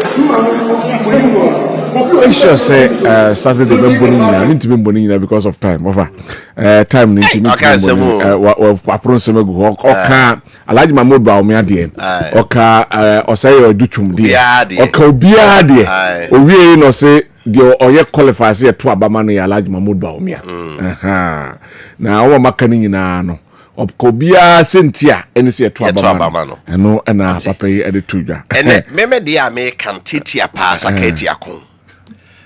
Abroje na foforo akofro former president Kofo. Na president Kofo. Jobi ntunifo. Na wa free party benfo na say party chairman 17 yare. Party ni nya effective santi ebe ya chairman foko ba no monye no. Na obemu a abroje sore ya o say adina Kofo akobo former friends Afokudin. O man penifo nyina pa former president Kofo chaw. Ene no adota na ne Ebeka ho asem. Eno so de aya na ne no. Osoni go ana ne so. De aya na ne no. Iso bo. Me yankombra. Ye benya daje ochena. Ochena benya daje ne yewura ho na ye din komo. Na mamema eye miamenu Franco tu echampon. Akwaba. Na bo de. Wa de adu. Benya miase. Minu akuma so ha. Minu akuma ha. A friend say Jimmy. I say your friend say people no so scout. You know yes the person how the sky day. Mama Kwaba. Ye Josimi na ko de. Ja bo ade ado. Minim say enye danya. Ya ka say Jimmy ebenya asam kakra kan afa oyoba ade na kan. Enye say enye danya aka. Mami to briefly asana ya traso. Mame enda wase na memfa nchia sonkoma obia wajibre na ohwe on Kessben TV omo hwe omutie o Kessben FM so no yemfa nchia sonko emfama omo unim se ngofo bi se Dr. Brian Champon ka ho asasa ngofo ya omo se onka agro yi hu omo so na de bia obo se na omo react na omotena intumitena so nti se na wo hwe matadi ne mu a se na egumo no so we eye number 2 what you say Osunu 2 yes Dr. Brian Champon is second on the ballot or the number 2 on the ballot nti yenuanum delegates yenuanum polling station for electoral area coordinators constituency officers regional officers ne national for nyina nyame adoma on the 31st of January ye ko ballot no so a ura adaka ni mu a enhwehwe baabia look for number 2 sure 2 direct na for team honum from Dr. Brian Champon na de ope yes de ope agrako ope ade akokotoko no yenye na bro what you say Dr. Brian Champon nasma o kan nyina ne say ono oyi focus What you say? Or yeah, decisive on what he wants to achieve as a flag bearer for the party. The American what you say? Nti enya free na ubi ejina baby no to niema ba park no so a ye be man the unnecessary attention na undeserve. Ye fa attention ma o. Oba Ashanti region okoyi. What you say? Ye te say mebunu bi asori omo press a omo de ghost names aye press conference omo de endorse omo candidate ena enranko asoso no yura kwadwo ban asoso akoka bi na o make statement say ade no mampani kufa do free eastern region enti enko eastern region bi ma me meti ase a enye because yura Dr. Brandy Champon the roots if you Ashanti region so masandi picture bi ediama producer yura Dr. Brandy Champon obi PM wo Ashanti region no offense kaira ai wo abofo kwan so o hwe image da o say offense kaira receive a son Brian akonya a o mabọ ama no ase ho picture wase ho no enote so no omodi odwan kese pa ena omodi sia ne kwan wa bra okopie mu e wo offense empesua ne so wonom enti nipa no Eastern region eno ye member of parliament a wodi ne dwumadie ye nyina enim sa ne fa bi susu ye den efrikwawu but the man has his roots from the Ashanti region and no okwema enye because sanyete no sa na tie so who jina baby na wo make say ensan ko Eastern region bi ma wo boa enti na the campaign ni baby obeduru bia no yesen kutu ni ase ne say Brian what you say anka say bi Ashanti region there Eastern region na ka akoka kutu say Ashanti region ya jina tum he is from this region he's the son of this region Offenso Kaira and that campaign it will not wash at all dada and very very bizarre and appalling. Say ubenya some members of the other camps now obu use this into ko gina we so their campaign. You have to look at the individual. You have to look at abraba or no odina abraba bo enyema wotumi achieve ene nyema wonya akonya beye ebe somo man otumi deliver ye as an Greek minister we be syndication loan we ye fi won at the cocoa sector. As an individual he has the largest hotel in Africa and as an individual we see airport, the airport with the longest runway in the world. In addition to that, ukopiem ewo abetifi wonoma. As a member of parliament, opportunity wonya odi so ne nkofo no. Se e man kwa man be president ye bi say won say obetimi achieve more at the Ghanaian people ana. The answer is yes. These are the things we are looking at. So we are looking at the credibility of the individual and by election, no? All right. His ability to deliver based upon the achievement of what that's what you are talking about. Thank you. It will never wash. It will never go anywhere. Thank you. Assume on the spot. That the catching young delegates and say, "You will be or the discipline at the bamba you queen him. You will be or the enkabum at the bamba you queen him. You will be or party system say in terms of the structure say and now polling station Dr. Brian Champ or campaign team or electoral area or campaign team or the regional level or campaign team or the national level or campaign team. This is what we are talking about. This is what we need to win an election in the 2028 election. And these are the things I hear ejina so akwakotoaba.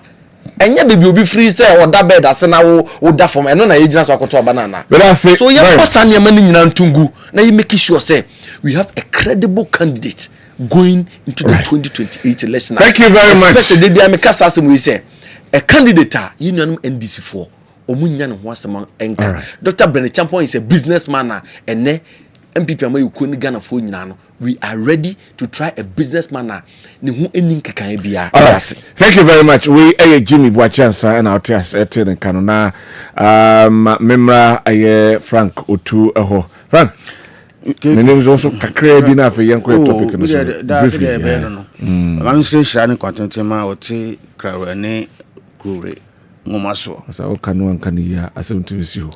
Brown krawe. any brawe krawe yeah ode etraso maso yana na osetutu otoso mi no essential and content the man Janada Roman enti baby mamencha Honorable Johnny Osekofi, former Deputy Chief of Staff of the Republic. Odi the Juma Kwame Nkrumah upon him. Na menko Honorable Akosi Bodi Ajima. Dodo na friend Kenzuba. Juma dia odi na otwe wie no artist from MCC Kumasi Kroim. Mijidi say Juma bia odi bia no eye ne ebeta na chi na yabo na baso se wayade onton koso na Kumasi na mfa ntuma pamfra. Mamencha Bigedu na mencha me constituency MC Ora Honorable Sadat Anwe which shall another pay with us Vinia Kodi and asenti adapono so no ye de no ye hwe ende ba miensa sure de brem kwam ya hwe ye hwe eye Reverend Amishadai and they charge for the oswa to ne so se sika beye 9 million Ghana cedis bi wentimi emu akonta yie ebi eye kitahye ebi eye procurement breaches in krone ba no enti ye de no ase onkotena nchen mo on hold any public office for 5 years ya sign a refer no e de no ekọ eye OSP ni attorney general no say omonhwe ne nsem no na say ebubona yamfa no enkoja behwe omampanin so enano enra okopie modamango ya okodan prison na dia oka say na ye prison no ebeye bia ye di ebehwe titru agriculture eho ensensem no ya hwe ho nsem ya hwe A plus so petition or the command yes omampanin speaker of parliament say public accounts committee no yintu na dia so right enti emudi emefa bia no kra mamemfa His Excellency the President, the Juma dia okodi ni nanu I was say na prisons for no enye se omane be se sika abo mo ho ka atodwane ma modi nko na emom no ekwa akoye bia ye de betete sebi prison for ya ma omo nsa na Juma se de be ya omo nya konya san ba betena efie bie mu a omo de san tete no ene nsa na Juma no be ye Juma no dia bo mo ho bra no mabusu ho bra. I think say this is a very laudable initiative. Bijiri say ho de ba o mampani bia no wasi sudua say obehye mu kana. Say de be ya ho no kama. Ena me no ka say o maduane o mu die kra no sabi sika no first na ye 1 cedi 80 pesos ene o de bia ka ho do na ka about 300%. Ene no prison ni bia no aduane ana sika de bo no ho bra na 5 Ghana cedis. I think say wenum nyina ya dia o mampani ohia baso bo de tie ba na baso wo sa akonyeso because sabi so obi from ekodi prisons ana na duafie ana no nche sabi o ye paboni ana sabi because ye nyina ye nim ya judicial system no na say ya temo said the sikono nipa nim bi o hokra na sabi asemfa to so ana de to no so na wanya kama for eda no ntino akoda efiase nti sai nipa no sabe ukotwe na so tete no na che se no onu na ni yie na mum mampani se braso se asoye ho no ye ba be ye ho ebesiesie ho yie na ya wura into mechanized farming ya de na duafo no ye be ye efudie kese bi vegetables body ye be ye mwa no na ebi so yebetete o carpentry said de be ya o mo be ye nkonwa wardrobes and nkwara school ntade no so yebetete binum said de be o mo bepam school for ntade ni nyina ye ntete ya megiri sese ye de ko asoye ho a ebeboa ne duafo no pa yi said de be ya o mo no so mo pie ba o mo benya adwuma bi di o mo ho atoso because obi ho a ye nyini mfiri duafie mra no na wadi well over 50 years well over bi kra nya 60 years so ati ase ebi so nya be 30 years 35 such a person oba also onya bibiye said de be ya o de bebo ne ho bra na bia so sabi na busuafo so enti megiri se o mampani so otumi de ose ye oyo na se enuma oso de begu akwam nyina na otumi de yo a nyina no nyina ebobo na chidom ne ata na chidi aka se de oye no entiefo ane so etoso bio na okose minor offenses bi o ho a sabi yemfa ho nko ne du afie enuma bi o ho a nipa no sabi akom na de no akowia body fan bi anaso akochi akoko bi akum no such a person at least your man community service it's be abosumi be preferry traffic light yasia na ko si central market simple so dia go pra kama so ono afiri mu fi a sabi obi akoko gina ho a onkoche no biem so nti sa minor offenses no so that obi abobi asomu a enya afi na wo command 3 months and 6 months imprisonment no no kan ba bo ma judicial service o mu dwumadie no eswate because many of the cases wo ho a yenya ni wo kwemu a ayade anka even alternative dispute resolution between ayede aye we are union obinia afun me from body chairman nka wapa atwa na akoba bi obahene nipa kwa na kopia se ni bia na no ye de kwa kotum abosumi nsia ne afi ne akire da bi saa ne mani nyina na wo se yehwe na etu ho anam so de be ya society no mutena no ebe ye ni kan ebe ye ni je na wie peye nto mampane de me da na sere me bona ba so se mekara family na wo ba be ye no so no ye nyina de ye ho de beta na chi because o man bia no se wo enough buffer in terms of food and no man here then you can so man mutena ni je na ni kan lip services because you tell so many times prison for you say e bi wo fuo no ne na se fuo no what has come out of those and no cry but who say we no o man panino aka every o man panino no man kasa no then it means say he is so serious about the all kind. I think say in prior to the 2024 elections he made mention of this say you know the fear no e how cry chire so dodo ukwohwe edan e wo say bia nipa be ahanum na enka edamu a na obokọ no na nipa be apem ni akire ene da sa adan ni mu ense na mfata hygienically ahonidie mu no ensuani eba sa kra na yare bi kra ate se wo ho a ebetuma aka nipa bebre ena wo monso na fa da nipa kosra wo monto ahu ya ekoka no na eba betene aba sebe yenya e wo fa ahudie wo abonte no enu nti obampani aka na de memegine di sa infrastructure bulldozer ono de o se ade a oyo enu nti mesre se o manani nkoho na no kra no ebetuma ya so yi bi a ebeboa the economy of this country because you dua nuane you dua mo you dua bayire banche bode ye yan ponchi ni nwan na se do so a in abundance a ye nkokra ne man free sabi nyamanya man free abrochire ma ebedi ye nyina na ebe ya ide nyina de wa ebe ma ye wo freedom kra na ye wo outside no ye so ani agi kuayo ho na ye so ye wo sika kakra bi ye de ewura kuayo mu ma o man na den agina na mo so sabi nuane mu enti megide me bo abana ba so se wo ya de no ntu ho na mo menye lip service de wo kan keke nya de a mane nkoye se de ano na aka ato ho keke but ye ntu ho na mo farm implements are also do be more tractors wheelbarrows cutlasses near the plows combined harvesters no near the idea also work radio akọ aso ye ho nyina no megiri se ayaye ni sei no so no omo hwe daduafo so no omo so no sabe ni eso mo hia kesa kire se ni o ma na ba no me obi mfa nkose kuntu na se mfa nkoye na adwuma ngunu botom so I say your minor japade na obampani so de ba abeboa se de be ya yeduduafo no so no mo so bituma bo mo ho so asua bibi na mo de adom abo mo bra ebe yi bo se kontakro bi gina baabi no no nko asesa no mo nyina kogu aso ye baabi no no odidi ho eba ne san so de ne ye se de ya kasama fo ye kama party ni aban no ye be ba bigina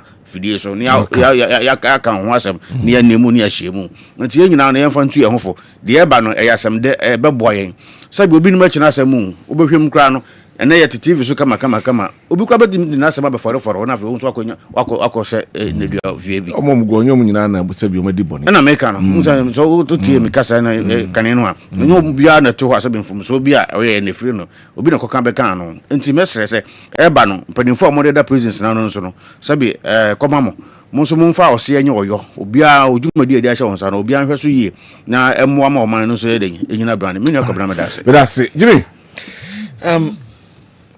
Yuri maminda wase ebiem na on the issue about Jerry Boss ya de oso aton so say ontumi ntu kwan efa ontumi nya adwuma ontumi sorry ontumi yamma na adwuma aban adwuma bia 5 years very good ontumi nya adwuma wo aban adwuma mu for mfie enum no I think say because of some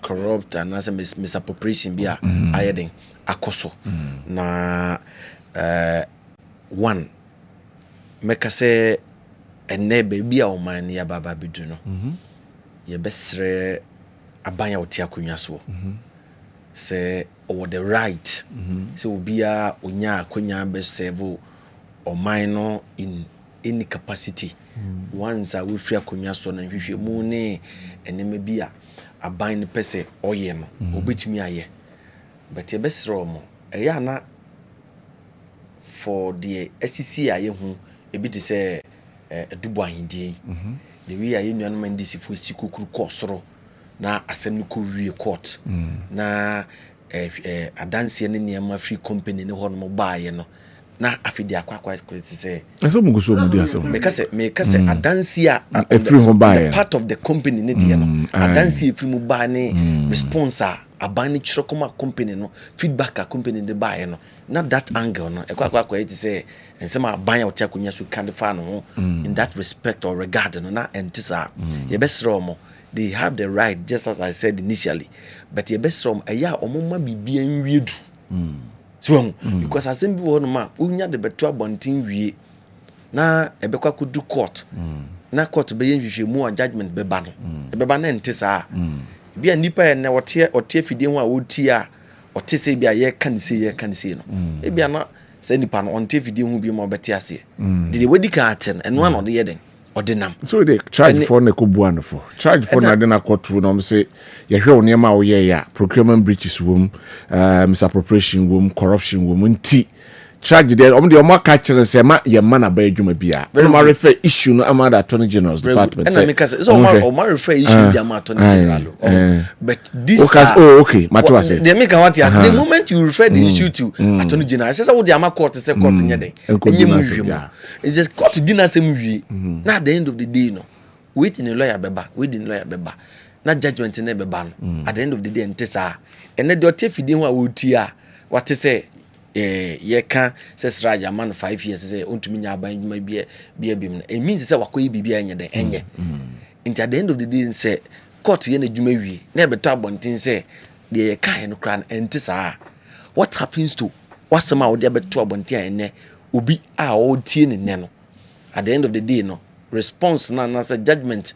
a different judgment fi court one oba na ene de wo kan ne no egbo ebra dipa no wanti bi ma ye de watena no de na so intinka omuteki decision say bi omo ma ne nyadwuma omo refer de ama court inti be ka kire ye Ghana for ne say sin na mohu inti no mo make recommendation say be mo de ama court say court nyeden entena issue no so no nya hwehwe mu inti court wie ni hwehwe mu wie ne nipa no oya guilty a mo be communicate oya guilty bi a say but onya guilty a mo ye hu say onya guilty eya na in most cases no ye de asem to obi so say ya se ye de ko pie court na say onya guilty a of asem na ye de ato so na mostly no de beda bonten no na ya na beda bonten ye tire kane no eno na ye den eda bonten utie Felix of Zukwachi na no a o kire say the Attorney General has every right to make a statement on people who are almost say on faculty kwan bi so edi oban on chese obu amofo na emom o mamanfo ehunu say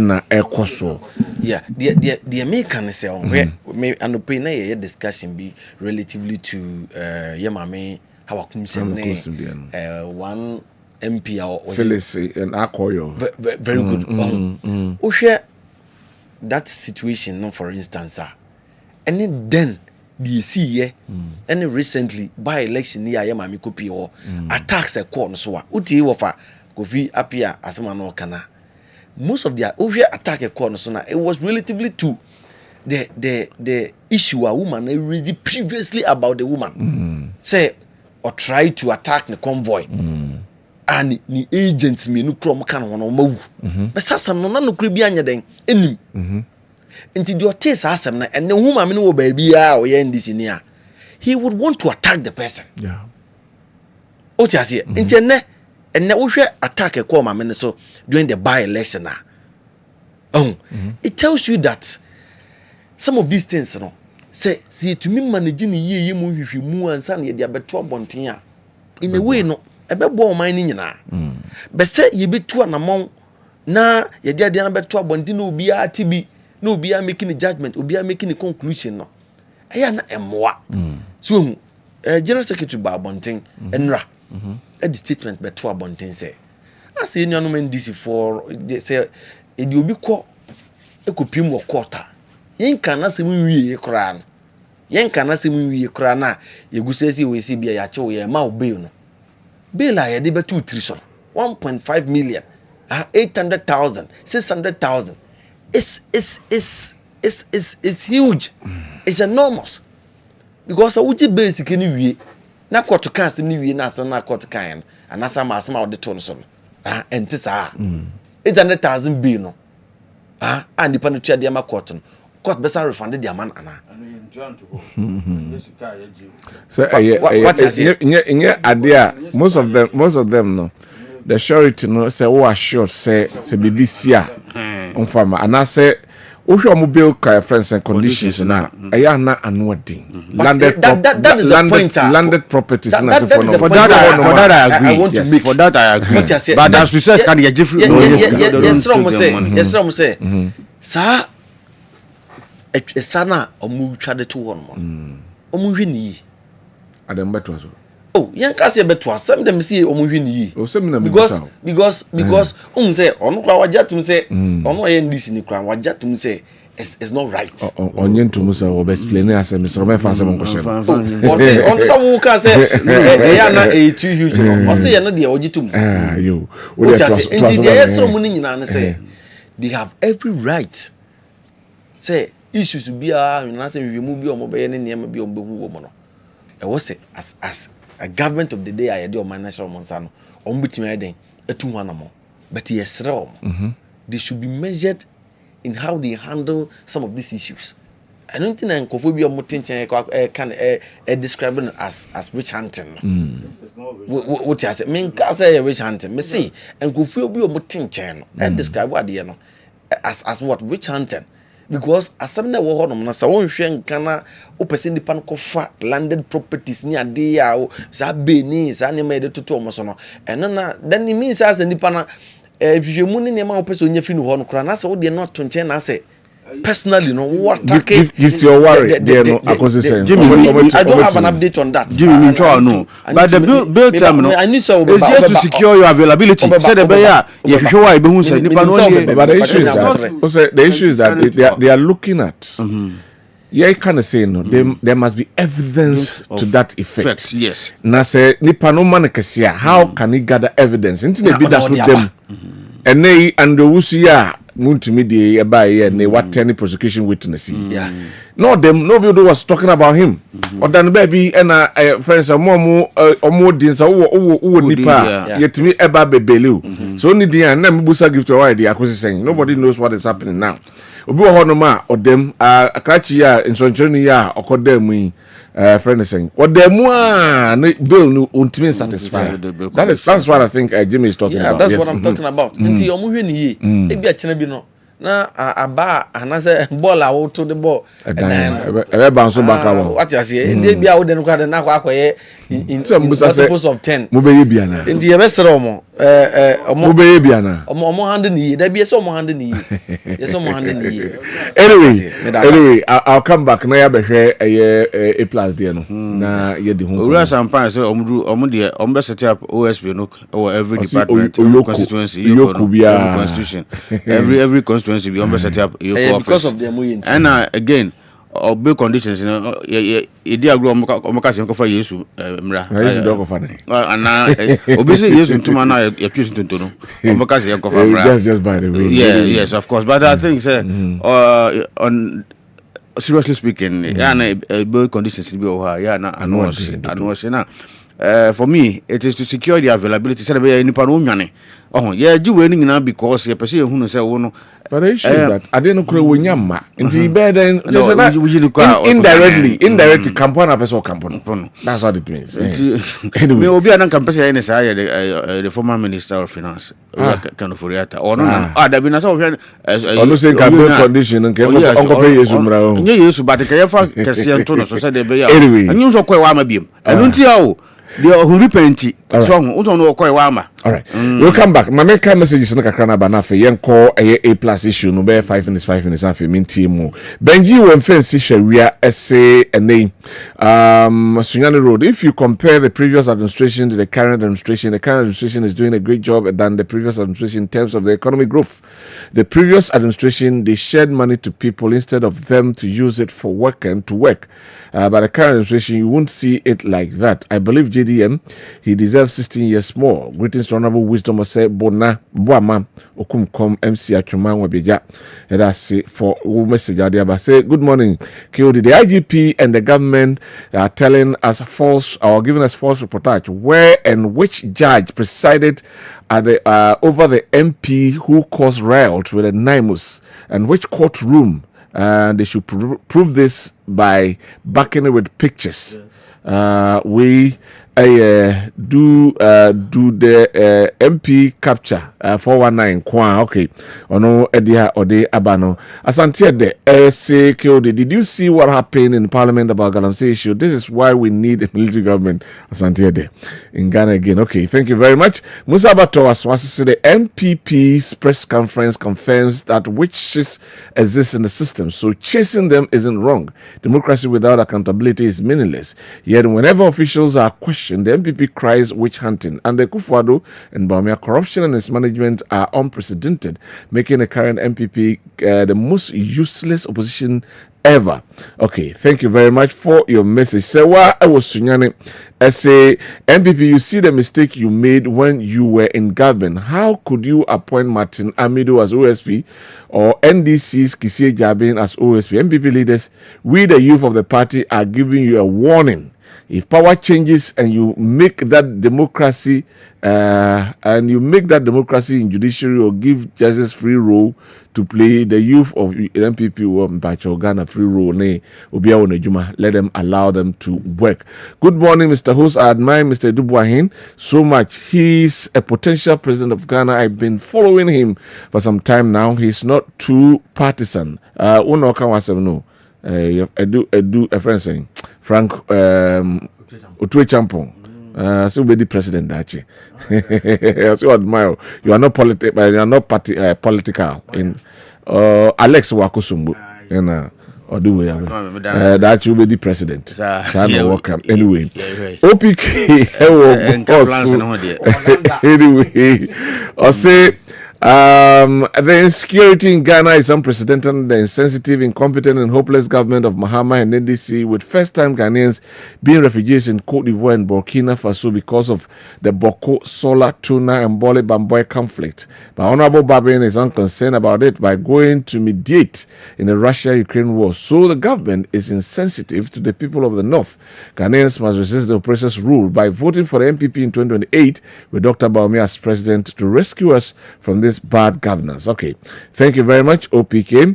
Tell Jimmy, say why you doing, or say, tell Jimmy to stop the propaganda about where Honorable Brian comes from. When was the last time Brian associated himself with Ashanti region until now that he wants our votes? Anyway, accounts are from our matrimonial lineage. My father comes from Jachi and my mother is from Dabain, but I haven't ever associated myself with Jachi, not even in my filling of forms. Please, Jimmy and his fellows should give us a break and should not take us Ashantis for granted. Whenever they want to vote, set Kojo Boating in Shayeso constituency and Oduwe. We move on now for A+ petitioner or the Akoma Mamisha se Frank Fru. That's been say we say a ja empany forces at the who to out your Montreja. Anything. Any say Mamia or public accounts committee, so yeah, my the chairperson. I think say a lot is surrounding her, and I say how the former finance minister, substantive, or not deputizing as a deputy finance minister, and in so Bobia and I say Sasabia dinner chibia, Kakran to auto. How some can hook boom one corner so your friends of Mrambi in Samanu. So one now deputizing, one I wouldn't nobody says depending on the white and not just one also Kakrafa because decision I will take here and Nanka one in Yardinia. Because you could have honorably maybe resign. So I say, Papa, she said we are with Bano, me as deputy, me no one Yardini, and Nintino, me go home and say, Quano, where they. But you are solidly behind him. And the Juma dear contractor was signing here, Sika Utria, according to the OSP, allegedly, in what do you call it, contravention with Yamra near the Adinano. You were in support of this man. And Tinasia, the chairperson or the public accounts committee. So to know her as in Crawford. So you can well express yourself. Won't show any sign of arrogance. No man, you share by me the post Chinese no man no committee issue or addressing Crawford. I don't think that it's August well for the what do you call it, a committee in the Jumadi. So I say I don't say no coming plus say speaker no hwe na onyini free say Jumadi ni so because Crawford bebre will be no tia ba me no obobo no man bi so e wo the right up him and an petition him. A lot of the transactions are real kind of rata or your union no na meter na chi be kakra dey e fa ho papa no ma ya yemfa ni nyina send bi anti na asa wo fa ho adi wo fa ho ni nsem no bebre ho e fa ho me kai pa say the former health minister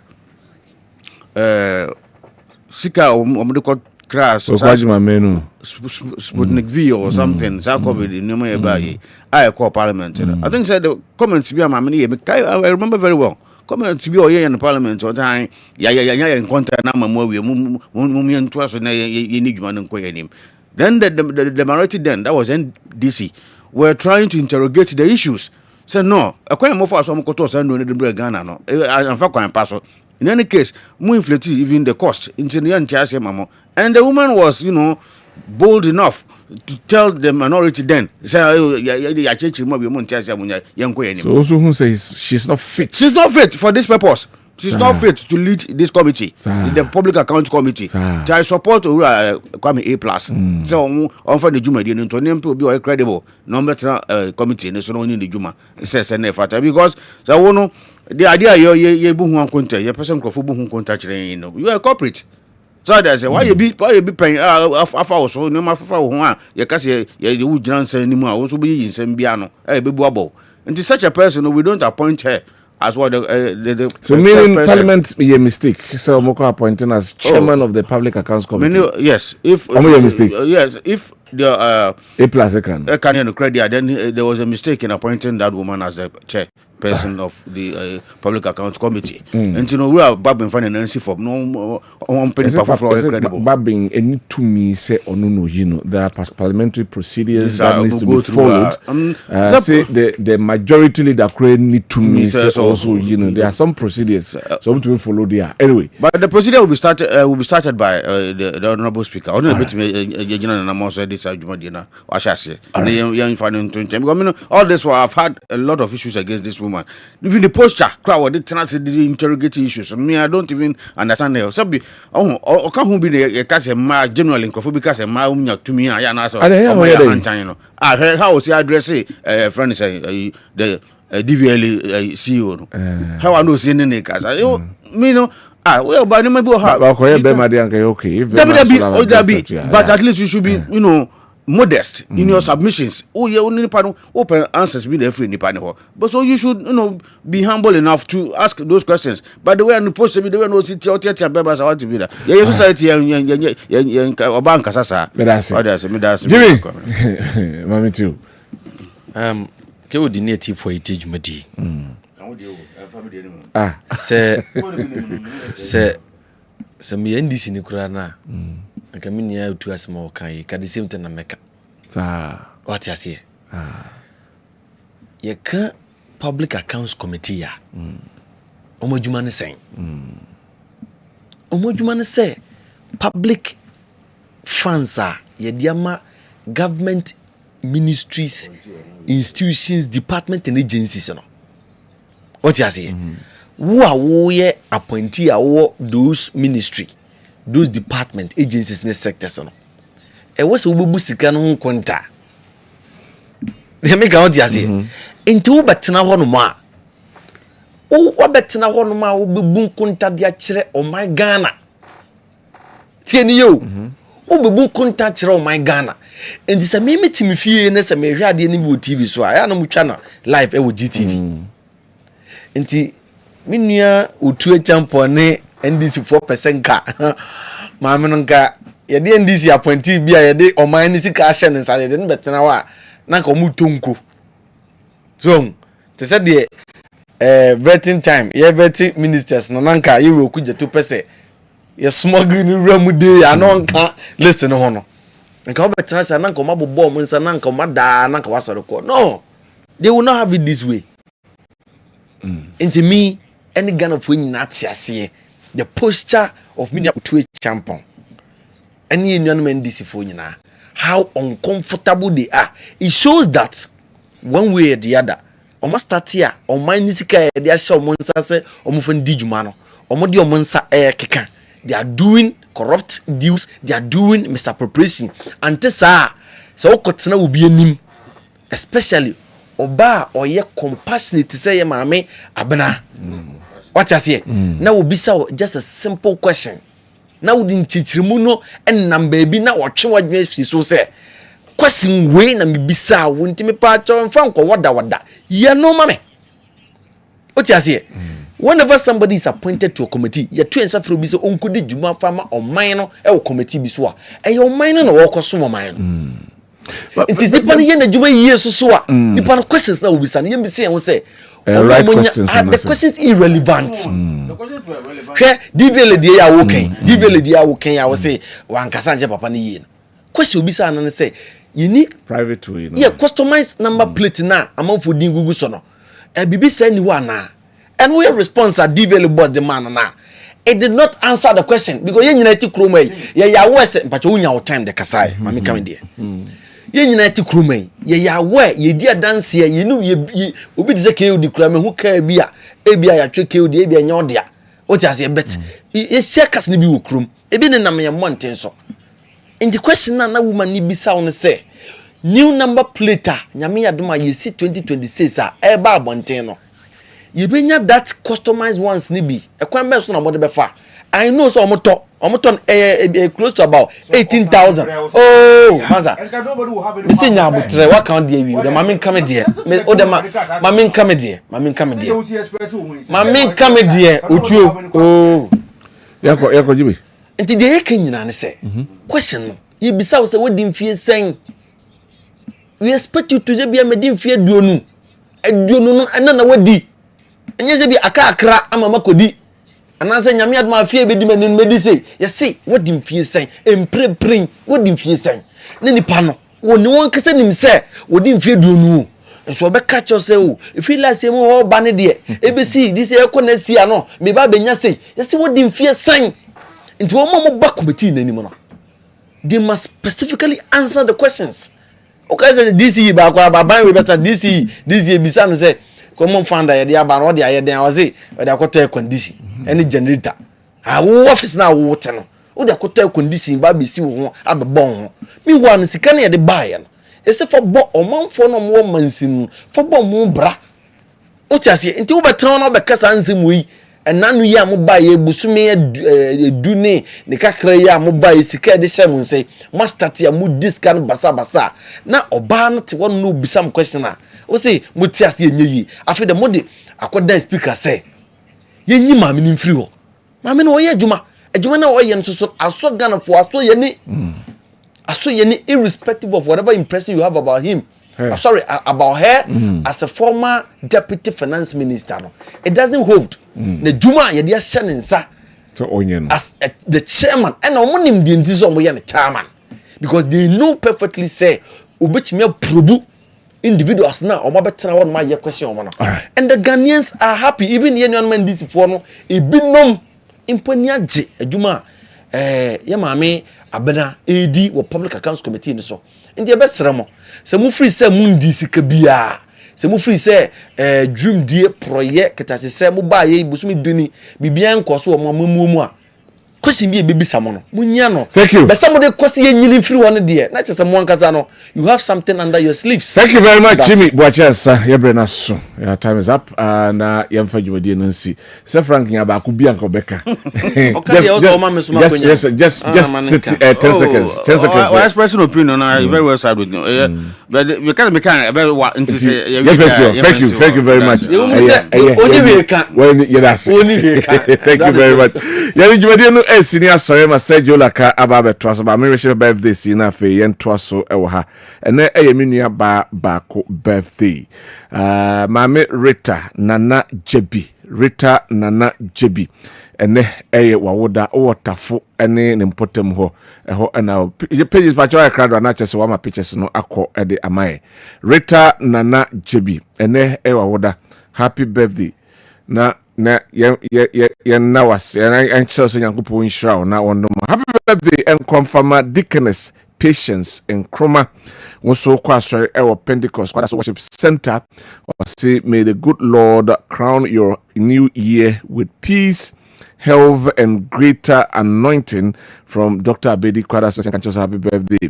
And then so Douglas in Chroma ono referee or Ashanti region division 2 and division 3 in Douglas in Chroma and ewa woda happy birthday and confirm my sister Nyankopon nhyira ene nkoso oma onyini enche na oma onyansa ahodin ankwa ahodin wom emmo happy birthday nkoma Daniel Wilson we if you would that papa Solomon ho no se kanche Danny Wilson eso se ene na de Nyankopon nhyira happy birthday nkoma Mrs. Gloria Kakari I say God bless your new age, my sweet sister, from my brother George. I say happy birthday. Sansa birthday come Madam Abigail Agbojo. I say may the purpose of your life be established in Jesus' name from the entire staff of TLL's Media Railway Edum. I say happy birthday. Sanso and a happy birthday. Enko Enfama or say Brago Nyantechua our Princeton Kings Academy. Nothing lights up my world more than you. Wishing you the happiest birthday ever. May all your wishes come true today and every day. May you be surrounded by love and all your favorite things today and forever. May you be surrounded by love and all your favorite things and forever. From your dad, Nasei, happy birthday, come a champon for yase. Or see, may all your wishes come true today and every day. May you be surrounded by love and all your favorite things today and forever. Wish you a birthday full of dreams that inspire you to reach new heights. May this year bring you closer to your aspiration and fill your heart with joy. Happy birthday, come my lovely daughter, Maakye. Today should be a national holiday because it's the day a queen was born. Happy birthday, sweetheart. From the moment you were born, you have ruled our lives. It's good to know that nothing has changed. May heaven smile on your new age and grant you many more returns from your dad, Slim, and the entire family. Happy birthday, in common, my adorable daughter, Joycia. May this day be so special, just as you are. Wish you a day filled with unfounding testimonies and everlasting success, age and grace, my dearest, from your dad, Hans of Sunyani Municipal Assembly. Now, my fan to just say, Dr.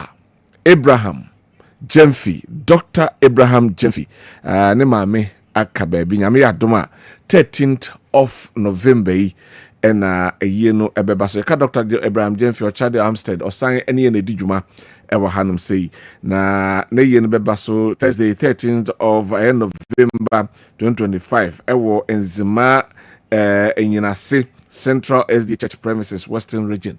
Ti edunwa na yenyina yakoboa doctor na wakra nini na se ne maame ne wet wakra na chikra na de wo no yamfa dwumadie no ensi na yen sorry na mesan wo hwemi nua ba Rita Nana Jebi happy birthday ebiu Nyankopon enhyira na onnomo na oma de obekan so abeka nyina enkoyie emfa emmao Emrepem obesan atien kamedin di Kwabena owusu Dankwa what of Kofi Apianka malam ya na hye dwumadie together with the technical team no omo ebo echidom a ene ye de match dwumadie bro nyame admo chena fiada the Friday's edition of the show ebro better bring ya na mekoka Brian Jimmy Boachas ele bia washa Brian Jimmy ka Brian waka Brian na fe champion na so Jimmy Boachas better na say ono AMPP ni ma Brian a champion camp na afei miamenu Frank Oto a champion lecturer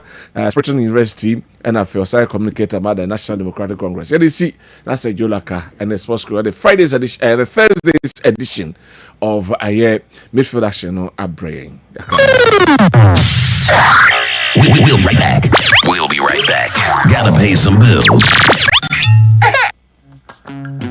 For the idea too bold to ignore. The dream